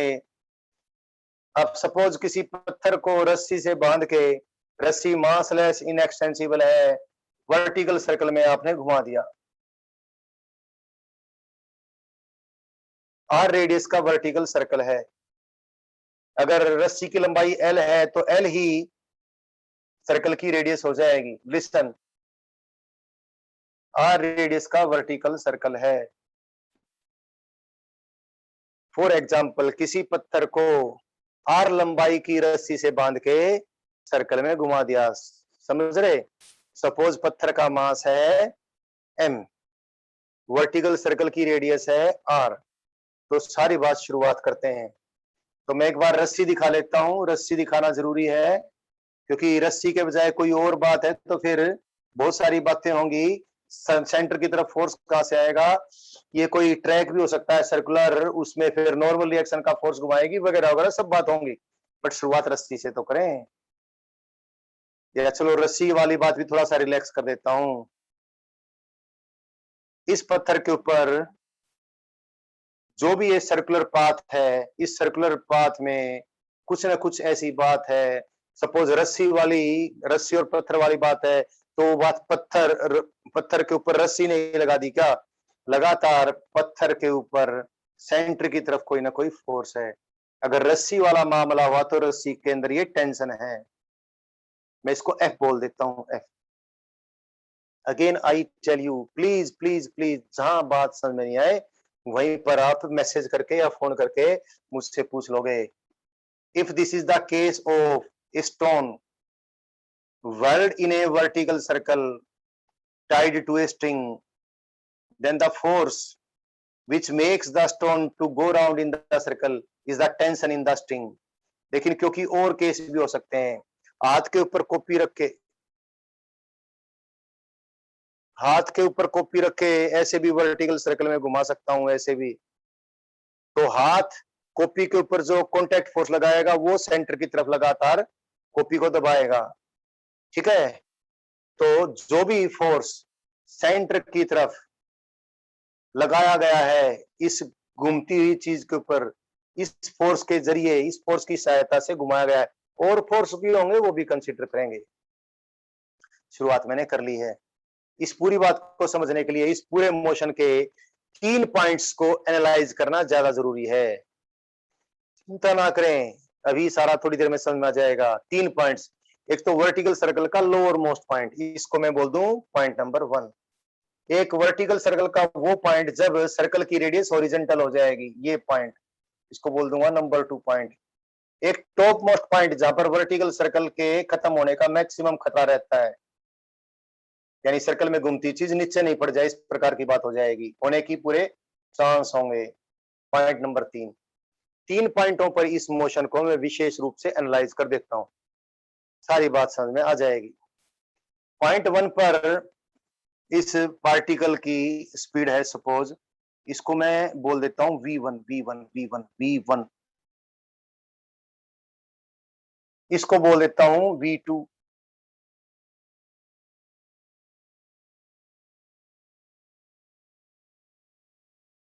गौरव यहां पर है क्लास में या गया?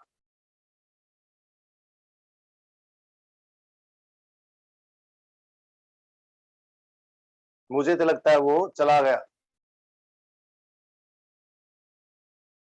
v3, तो तीनों पॉइंटों पर, बीच वाले पॉइंट पर सपोज स्पीड है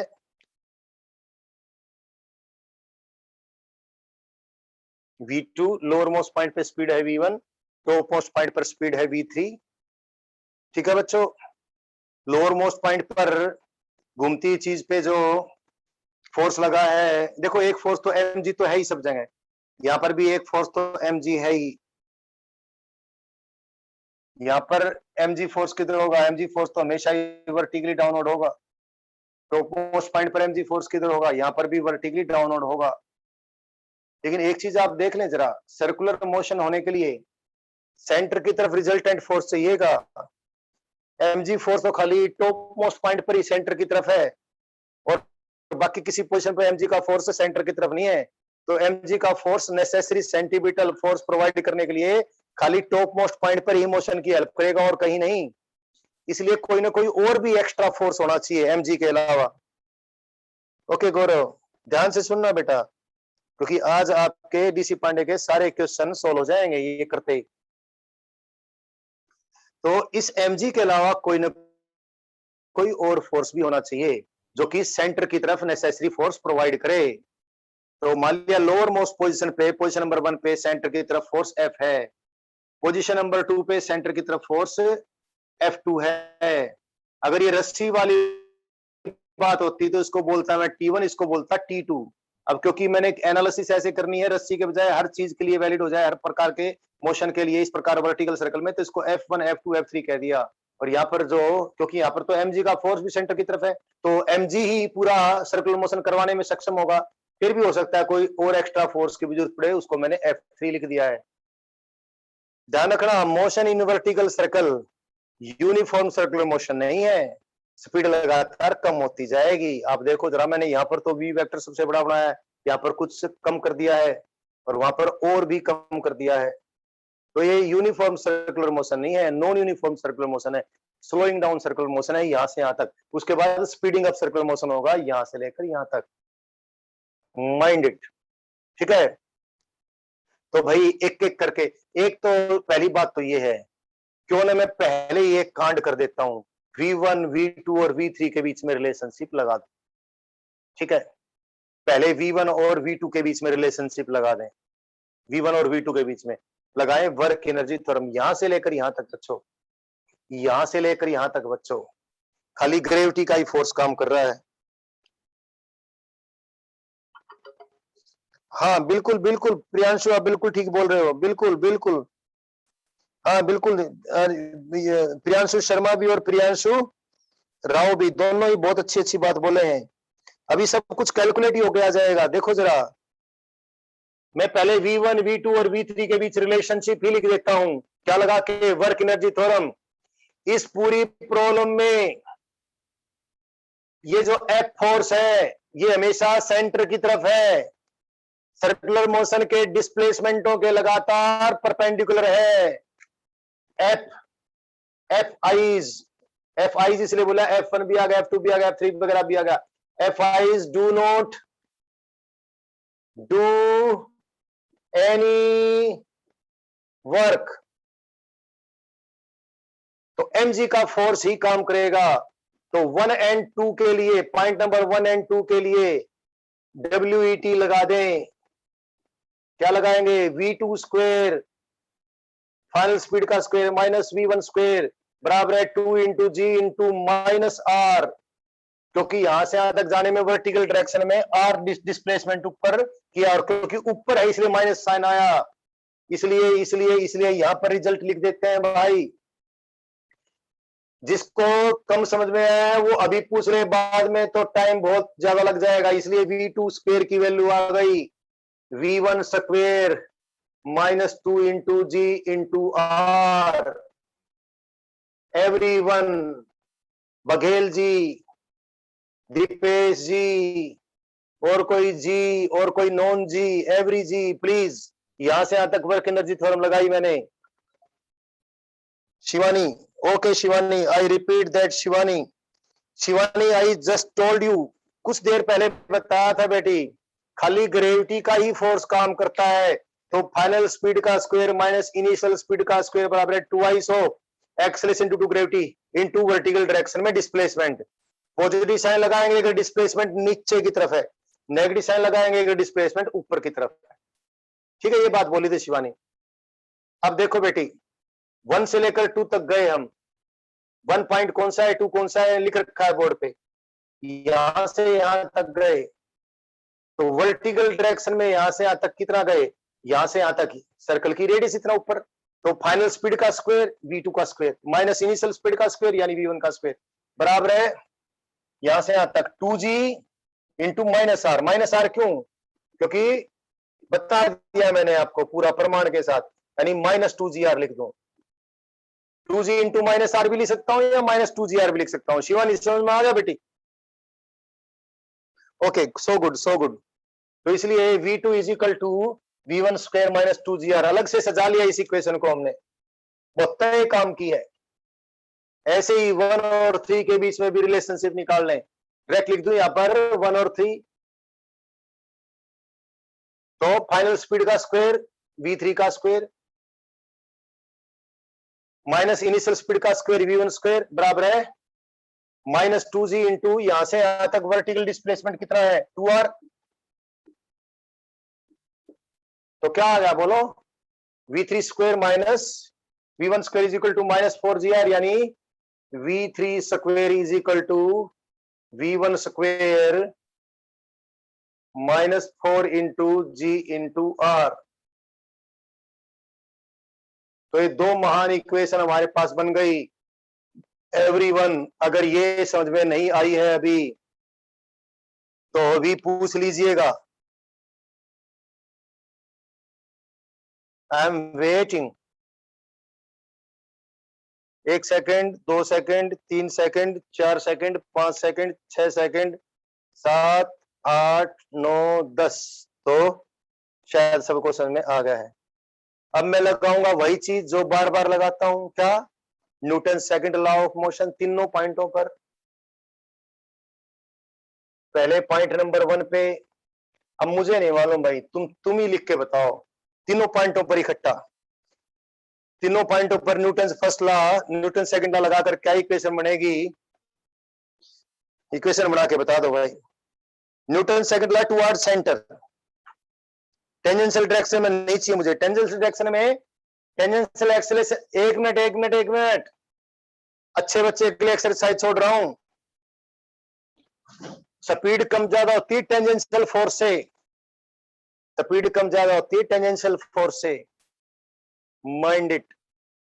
तो मैंने स्पीड कितनी कम ज्यादा हुई डायरेक्ट वर्क एनर्जी थ्योरम से करवा दी। आप टेंजेंशियल कंपोनेंट निकाल के फोर्स का इंटीग्रेट करके देखना, तो भी स्पीड्स की वैल्यू इतनी आएगी, लेकिन काफी लंबे चौड़े डेरिवेशन हो जाएंगे, लेकिन अच्छे बच्चे हो तो आपको करना चाहिए। आई रिपीट, यहां पर स्पीड घटाई किसने? कोई टेंजेंशियल फोर्स होगा, mg के फोर्स का कंपोनेंट बनेगा वगैरह वगैरह। तो भैया यहां से लेकर यहां तक और यहां से लेकर यहां तक स्पीड घट रही है, टेंजेंशियल फोर्स लगाकर वर्क डन निकालकर स्पीड घटाकर तुम दिखाना मुझे। मैंने तो वर्क एनर्जी थ्योरम से डायरेक्ट लिख दिया है, रिजल्ट यही आएगा। ठीक है, अभी आप न्यूटन सेकंड लॉ लगाओ टुवर्ड्स द सेंटर, तीनों पॉइंटों पर। अनन्या ने एक पॉइंट पे लगा दी है, और बिल्कुल ठीक लगाई, शाबाश। दूसरी बिल्कुल ठीक लगाई, शाबाश। कात्यायनी पॉइंट 1 पे बिल्कुल ठीक लिखाई, शाबाश बेटी। अनन्या दूसरे पे बिल्कुल ठीक लिखाई, शाबाश बेटी, शाबाश शाबाश। अरे बच्चे बच्चे हैं यार। तन्वी ने तीनों ही लिख के, अगर आपके पास कॉपी पेन और फोन से क्लास ले रही हो तो कॉपी पेन पे लिख के फोटो खींच के भेज दो, सबसे आसान रहता है। जैसे तन्वी ने भी किया है, शाबाश तन्वी, बहुत अच्छी बेटी, बहुत अच्छे, शाबाश, वेरी गुड। और ऑल आर करेक्ट। अनन्या बिल्कुल ठीक है बेटी, बिल्कुल। और प्रियांशु बिल्कुल ठीक है, बिल्कुल। ऋषिका, ऋषिका के तीनों ही पार्ट बिल्कुल ठीक है, शाबाश बेटी, शाबाश शाबाश, बिल्कुल बिल्कुल भाई, बिल्कुल। ललित जी बिल्कुल ठीक है, शाबाश। प्रियांशु शर्मा सारे पार्ट बिल्कुल ठीक है, बिल्कुल बिल्कुल, सो गुड, सही समझे हो। गौरव गिव्स नो रिस्पॉन्स। ललित बिल्कुल ठीक लिखे हो, शाबाश। सेकंड वाला पार्ट भी बहुत अच्छे बेटा, बहुत अच्छे, बिल्कुल। कृति कृति कृति कृति कृति कृति ने भी लिखा है, अभी एक का बच्चे का देखना रह गया था। ओके,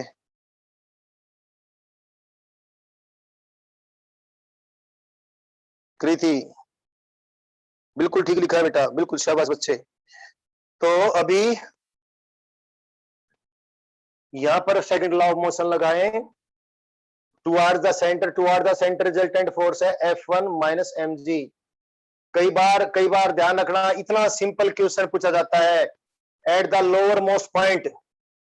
आप भी बताना, which force plays the role of centripetal force. बोलो, उत्तर लिखो। At the lowermost point which force plays the role of centripetal force. शाबाश प्रियांशु शर्मा, सो गुड।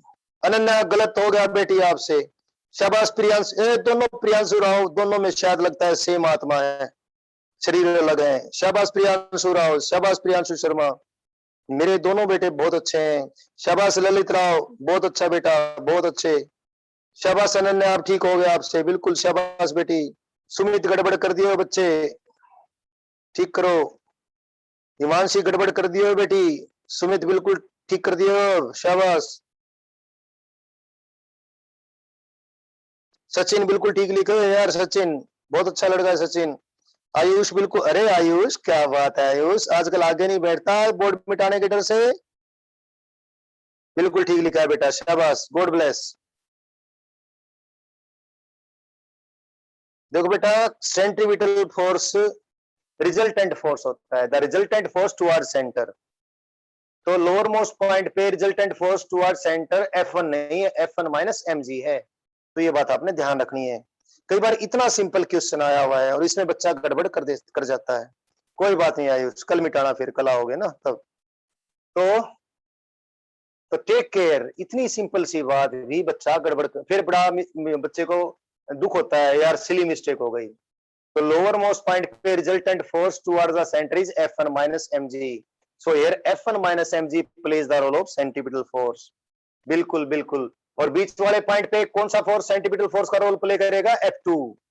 और टॉप मोस्ट पॉइंट पे कौन सा फोर्स सेंट्रीपिटल फोर्स का रोल प्ले करेगा, F3 प्लस mg। इतनी सी बात तो सबको समझ में आनी ही चाहिए। तो लोअर मोस्ट पॉइंट पे मैं इक्वेशन ऑफ मोशन लिखूं, फोर्स टुवर्ड द सेंटर बराबर है मास इनटू एक्सेलरेशन। और यहीं से एक चीज भी निकालूं, लोअर मोस्ट पॉइंट के ऊपर कितना फोर्स चाहिए भाई, बहुत ज्यादा फोर्स चाहिए। mg प्लस mg को भी बैलेंस करना है और साथ में सेंटर की तरफ एक्सेलरेशन भी करना है। तो this is the force required at the lowermost point in order to make the vertical circle to be possible. Lowermost point पे ही इतना फोर्स चाहिए। रस्सी अच्छी खासी मजबूत होनी चाहिए, लोअर मोस्ट पॉइंट पर इतना टेंशन वो सहन करने लायक हो। अगर रस्सी वाला केस है तो ये टेंशन इन द स्ट्रिंग आ जाएगा। सही है, इक्वेशन नंबर 3 बन गई, 3 इक्वेशन नंबर चौथी बनाई। यहाँ पर सेंटर की तरफ equation motion F2 is equal to m into VT square upon R। ये दूसरी पोजीशन के ऊपर जो फोर्स चाहिए सेंटर की तरफ वो इतना है। ऑब्वियसली आप ध्यान से देखें जरा, ये फोर्स इससे तो काफी कम है। एक तो V2 ही कम हो गई और दूसरा इसमें तो mg भी साथ में जुड़ रहा है। तीसरी पोजीशन के ऊपर यहां से सारे भेद खुलने वाले हैं। तीसरी पोजीशन के ऊपर कितना फोर्स है सेंटर की तरफ, mg प्लस कितना F3। This force plays the role of the centripetal force at point 3. This is equal to mass into acceleration.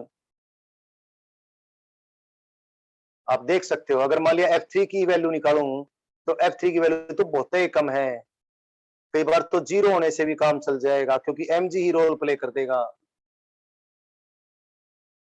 ये दोनों बातें हमने एक साथ कभी कुछ करके देखनी होती है, तो इसको इकट्ठी में इक्वेशन नंबर 5 लिख देता हूं।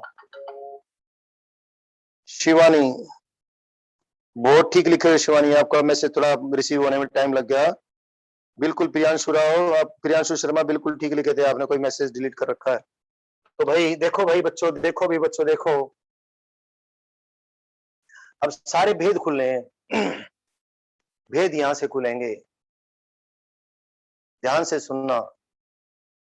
टॉप मोस्ट पॉइंट के ऊपर, टॉप मोस्ट पॉइंट के ऊपर ध्यान से सुनना, ध्यान से। अभी टॉप मोस्ट पॉइंट के ऊपर अगर V3 की वैल्यू इतनी है, I do not know how much concentration you are having now. Now this is the situation where your maximum concentration is required. क्योंकि इस पूरे चैप्टर में work energy and power and circular motion का जब इकट्ठा exam होता है तो 50% question motion in vertical circle पे आते हैं। मतलब तकरीबन, जरूरी नहीं कोई एग्जामिनर कोई किसी ढंग से और दे सकता है, बट अक्सर मैंने देखा है कि 50% क्वेश्चन आपके होने वाले एग्जाम के इस टॉपिक पे आएंगे। इसमें बहुत सारे चेंज करके वो डालेगा लेकिन बेस ये रहेगा, तो इट्स वेरी इंपॉर्टेंट। अब सारी बात कंट्रोल तो यहाँ पर होगा, V1 को ही V1 के अनुसार ही स्पीड चेंज होती चली जाएंगी, वो सारा कंट्रोल यहाँ पर लिख रखा है इक्वेशन 1 नंबर इक्वेशन 2 में। लेकिन बात यहाँ पर करते हैं, ध्यान से सुनना। अगर V1 इतना था, अगर V1 इतना था कि टॉप मोस्ट पॉइंट तक पहुंचते पहुंचते स्पीड इतनी रह गई, यानी V3 इतनी रह गई कि V3 स्क्वायर अपॉन R की वैल्यू 9 ये एक्सेलरेशन है 9.8 मीटर पर सेकंड स्क्वायर, यानी mg के बराबर, g के बराबर है। लिसन व्हाट आई मैंने अभी बोला आपको, मैं कैमरा इधर घुमा लेता हूं, बैठ के बोल देता हूं। सपोज बच्चों टॉप मोस्ट पॉइंट के ऊपर, सॉरी नीचे शुरू करते हैं जहां पर कंट्रोल है। लोअर मोस्ट पॉइंट से हम इतनी स्पीड बनाकर चले, V1 की वैल्यू हम इतनी बनाकर चले कि टॉप मोस्ट पॉइंट पर पहुंचते पहुंचते स्पीड घटती घटती इतनी रह गई, यानी V3 की वैल्यू इतनी रह गई कि V3 स्क्वायर अपॉन R की वैल्यू, कि V3 स्क्वायर अपॉन R की वैल्यू 12.8 मीटर पर सेकंड स्क्वायर है। कितनी है? चलो मुझे लगता है मुझे खड़ा होकर ही करना पड़ेगा क्योंकि बोर्ड भी चाहिएगा। सोचता था कुछ देर आराम कर लूं बट नहीं कर पाऊंगा, अभी क्लास खत्म होने के बाद ही करूंगा। देखो बेटा, यहां पर हम स्पीड इतनी बनाकर चले कि यहां तक पहुंचते पहुंचते इतनी रह गई कि V3 स्क्वायर अपॉन R की वैल्यू कितनी है, 12.8 मीटर पर सेकंड स्क्वायर है, और यहां पर G कितना होता है 9.8 मीटर पर सेकंड स्क्वायर। आप समझ रहे हो? तो आप देखो m इंटू 12.8 मीटर पर सेकंड स्क्वायर में से mg ने कितनी दे दी, देखो बच्चे देखो, ये इस प्रकार थोड़ा ऐसे लिख देता हूं, m इंटू 9.8 मीटर, या मुझे थोड़ा सा ऐसे बता देना चाहिए तो बढ़िया रहेगा। चलो थोड़ा सा चेंज कर देता हूं समझ में, अदरवाइज आपको उसका मुश्किल हो जाए। वापिस से बोलता हूं, V1 इतनी बनाकर चले कि V1 की वैल्यू कम होते कम होते कम होते कम होते कम होते होते होते होते इतनी कम होगी कि V3 स्क्वायर अपॉन R की वैल्यू 9.8 मीटर पर सेकंड स्क्वायर ही रह गई, यानी V3 स्क्वायर अपॉन R की वैल्यू G के बराबर हो गई। तो ये एक्सेलरेशन G एक्सेलरेशन तो खाली यही दे देगा, यानी F3 की वैल्यू 0 हो जाएगी। यानी अगर V3 स्क्वायर अगर अगर अगर अगर V3 स्क्वायर अपॉन R की वैल्यू कितनी है, G है, तो F3 0। आप मैथमेटिकली देख लो चाहे, v3 स्क्वायर अपॉन r की वैल्यू अगर g हो गई तो देखो mg से mg कट गया, f3 की वैल्यू 0। अब ये बात इस प्रकार मैथमेटिकली बोलने से तो बोली या ना बोली बराबर है। तो जिस प्रकार से मैं बोल रहा हूं वो समझना जरूरी है कि लोअर मोस्ट पॉइंट से इतनी स्पीड बनाकर गए कि टॉप मोस्ट पॉइंट तक पहुंचते पहुंचते v की वैल्यू घटते घटते इतनी रह गई कि v3 स्क्वायर अपॉन r की वैल्यू g के बराबर होती है। तो टॉप मोस्ट पॉइंट पर सर्कुलर मोशन के कारण से acceleration v3 square upon r किसके बराबर आ गया, g के बराबर आ गया। और g एक्सेलेरेशन तो mg का फोर्स प्रोवाइड कर ही देगा, तो f3 की जरूरत तो नहीं। समझ गए? जैसे मैं हाथ पे कॉपी रख के इसको यूं घुमाऊं, टॉप मोस्ट पॉइंट पे भी कॉपी मेरे हाथ से नीचे नहीं गिरेगी, क्योंकि v3 स्क्वायर अपॉन r की वैल्यू मैंने इतनी बढ़ाई है, v1 की वैल्यू मैंने इतनी बढ़ाई है कि ऊपर पहुंचते पहुंचते v3 स्क्वायर अपॉन r की वैल्यू भी अगर g के बराबर है तो g एक्सेलेरेशन तो mg का फोर्स प्रोवाइड करता है, और सर्कुलर मोशन होने के लिए भी g एक्सेलेरेशन चाहिए, तो g एक्सेलेरेशन mg का फोर्स दे देगा। कई चीजें हैं अभी धीरे धीरे करके समझ में आएगी। ये समझने में शुरू से कठिनाई बच्चे को हो सकती है, एक आध बच्चे को, तकरीबन बच्चों को तुरंत समझ आ जाती है।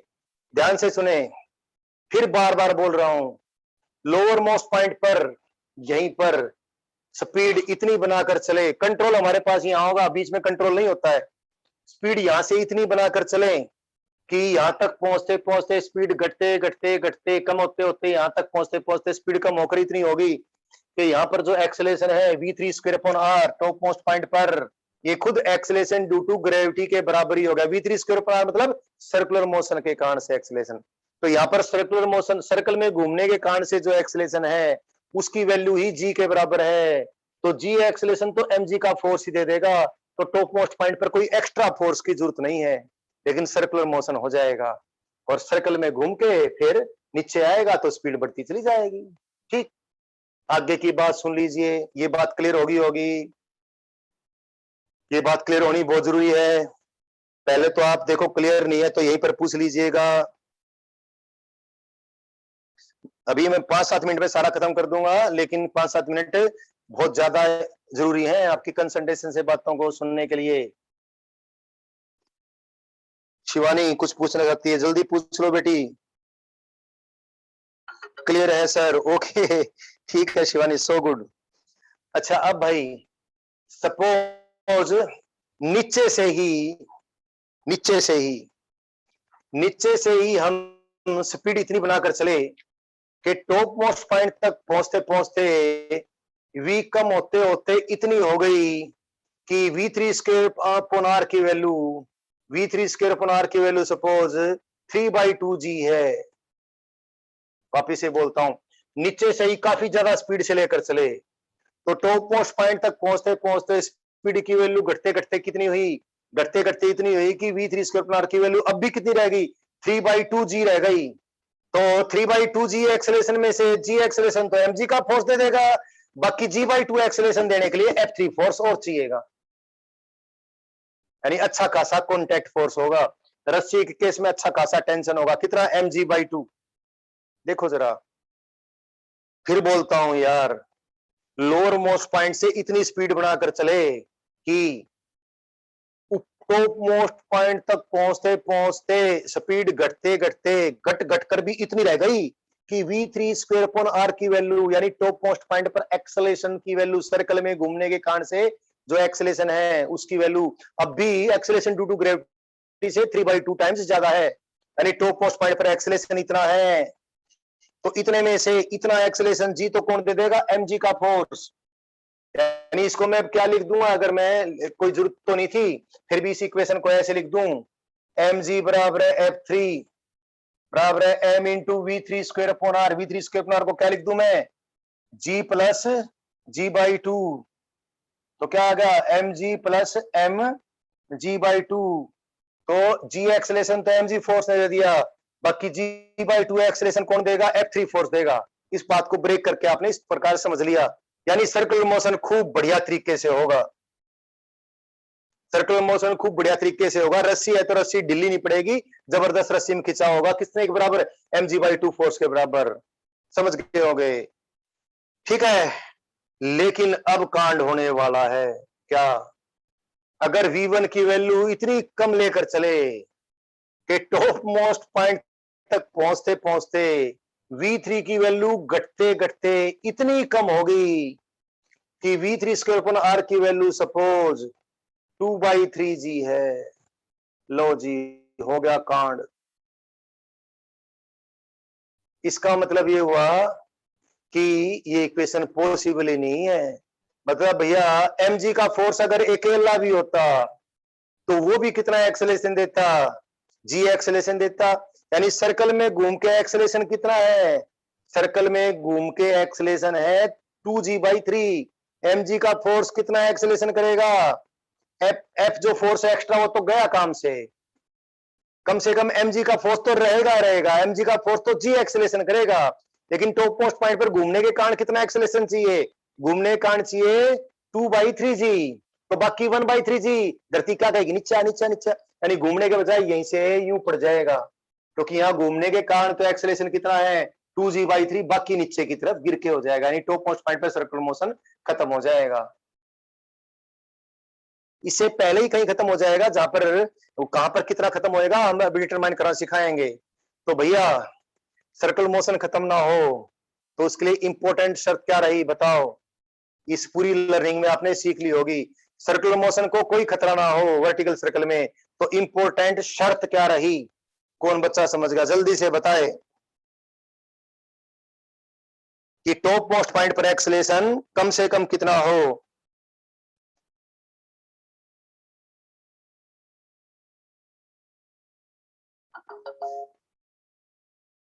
हाँ, टॉप मोस्ट पॉइंट पर कम से कम एक्सेलेरेशन जी हो। बिल्कुल बिल्कुल, नमन नमन बिल्कुल ठीक लिखे हैं, सुमित बिल्कुल ठीक लिखे हैं, आयुष बिल्कुल ठीक लिखे हैं, स्वाति बिल्कुल, स्वाति नहीं सॉरी, विवेक बिल्कुल ठीक लिखे हो, सार बिल्कुल ठीक लिखे हो, प्रियांशु राव बिल्कुल ठीक लिखे हो, प्रियांशु शर्मा बिल्कुल ठीक लिखे हो, शिवानी बिल्कुल ठीक लिखे हो। बिल्कुल बिल्कुल, तो सर्कुलर मोशन को बिल्कुल खतरा ना हो उसके लिए आवश्यक शर्त ये है कि भैया टॉप मोस्ट पॉइंट पर एक्सेलेरेशन, टॉप मोस्ट पॉइंट पर कितना एक्सेलेरेशन है V3 स्क्वायर अपॉन R, ये कम से कम G के बराबर हो, यानी V3 square upon R must be greater than और at least equal to G। This is the important most important condition for vertical motion in vertical circle to take place. So this is the most important condition, समझा दी है मैंने। तो vertical circle में motion होने के लिए मोस्ट इंपॉर्टेंट कंडीशन ये है कि टॉप मोस्ट पॉइंट के ऊपर एक्सेलेरेशन कितना हो, कम से कम जी हो, कम से कम यानी जी से ज्यादा ही ज्यादा हो।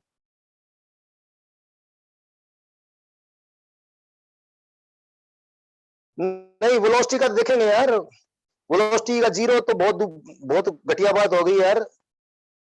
V3 स्क्वायर अपॉन R की value greater than equal to g होनी चाहिए, जीरो तो के तो आसपास भी नहीं है, ये कंडीशन है यार।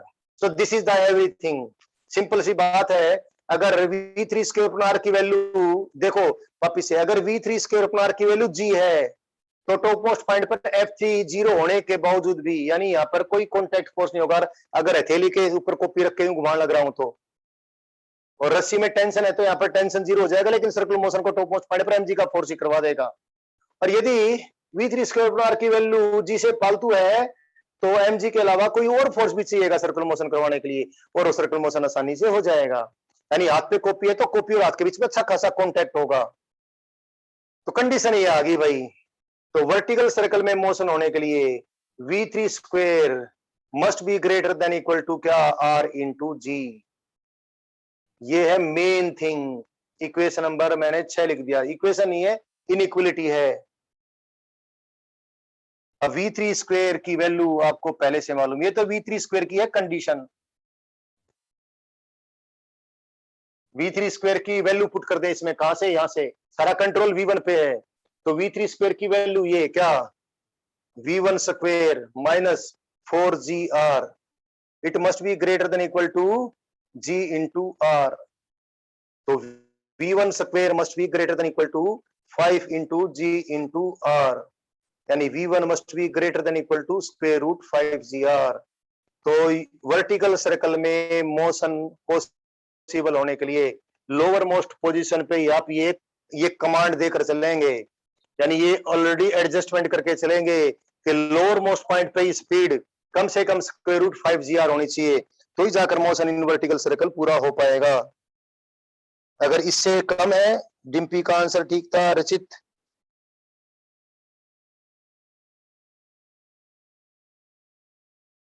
ये हाँ यार, ये तो प्रिंटिंग मिस्टेक हो जाती है बेटा मेरे से। एक बच्चे ने लिखा कि यहाँ क्यूब लिख दिया था, ऐसा तो पता नहीं। थैंक यू बच्चे, आपने बताया। So I told you, I think you got it. इससे थोड़ा सा आगे और थोड़ा सा काम और बचता है, बस हो गया है। यहां तक समझ में नहीं आया तो बता दो। हाँ, एक बात है, अगर लोअर मोस्ट पॉइंट पे स्पीड इससे कम है तो कहां पर सर्कुलर मोशन खत्म हो जाएगा वो बताऊंगा, अभी सिखाऊंगा। वो क्यों समझ में आएगा इसके, ये बेसिक लर्निंग हो रही है, वो मेन क्यों समझ में आएगा वो करवाऊंगा। बट यहां तक आपको समझ में नहीं आया तो बताएं। आई थिंक समझ में आ गया होगा।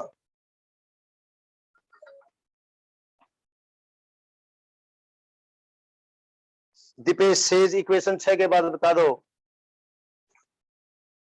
दीपेश, यहां तक आपको समझ में आ गया है? Lower most sorry top most position पे एक्सेलेरेशन की वैल्यू जी से ज्यादा होनी चाहिए, यानी v3 स्क्वायर पर आर की वैल्यू जी से ज्यादा होनी चाहिए, या कम से कम इसके बराबर होनी चाहिए, यानी v3 square must be greater than equal to r g. ये तो है v3 की कंडीशन, और ये है v3 की वैल्यू, ये रही v3 की वैल्यू इस कंडीशन में पुट कर दी, ये रही, ये पुट कर रखी। v3 स्क्वायर की value v1 square minus 4gr, v3 square की वैल्यू इस कंडीशन में पुट कर दी, v1 square minus 4gr is greater than equal to gr। 4gr इधर भेज दिया, क्या बन गया 5gr। तो v1 square is greater than equal to क्या 5gr। तो v स्क्वायर रूट ले लिया, v1 is greater than equal to square root 5gr। Deepesh बताओ समझ में आ गया क्या? जल्दी से बताओ बच्चे।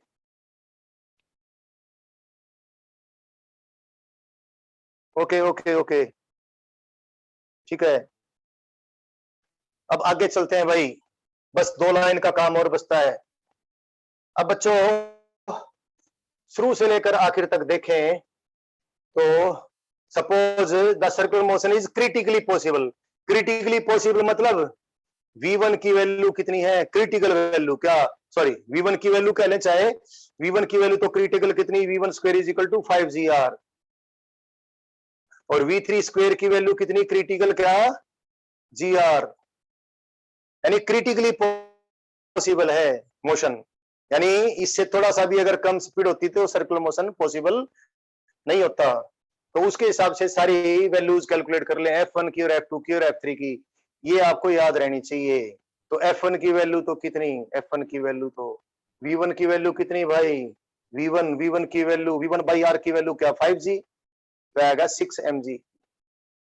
अरे यहां से निकालो ना mg प्लस, अगर ये बात है तो m से भी गुणा करते हैं, m से भी गुणा करते हैं, और V2 की वैल्यू कितनी हो जाएगी, V2 की वैल्यू निकालने के लिए आप डायरेक्ट भी इसका इस्तेमाल कर सकते हो, V1 और V2 के बीच में रिलेशनशिप यहां से निकालो। V2 की वैल्यू कितनी, V1 स्क्वायर की वैल्यू कितनी है, ये और माइनस 2 यानी 3 इंटू जी इंटू आर, यहीं से कर लें। V1 स्क्वायर बाई आर की value, V1 square upon r की value, V1 square upon r की value 5G, V3 square upon r की वैल्यू कितनी G, V2 square upon r की वैल्यू कितनी 3G। तो F1 की वैल्यू mg प्लस 5mg यानी 6mg, F2 की value m into V2 square upon r, तो कितना 3mg, F3 की वैल्यू तो 0 आई गई, F3 की वैल्यू तो ये है, ये चीज इसके बराबर कट गई, F3 की वैल्यू 0।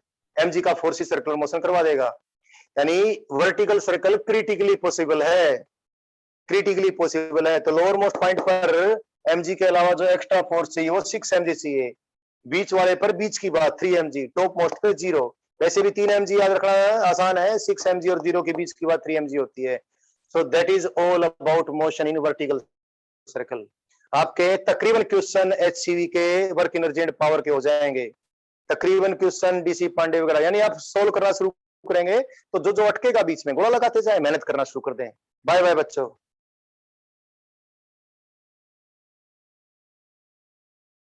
क्लास ऑफ कर दो प्रियांशु राव।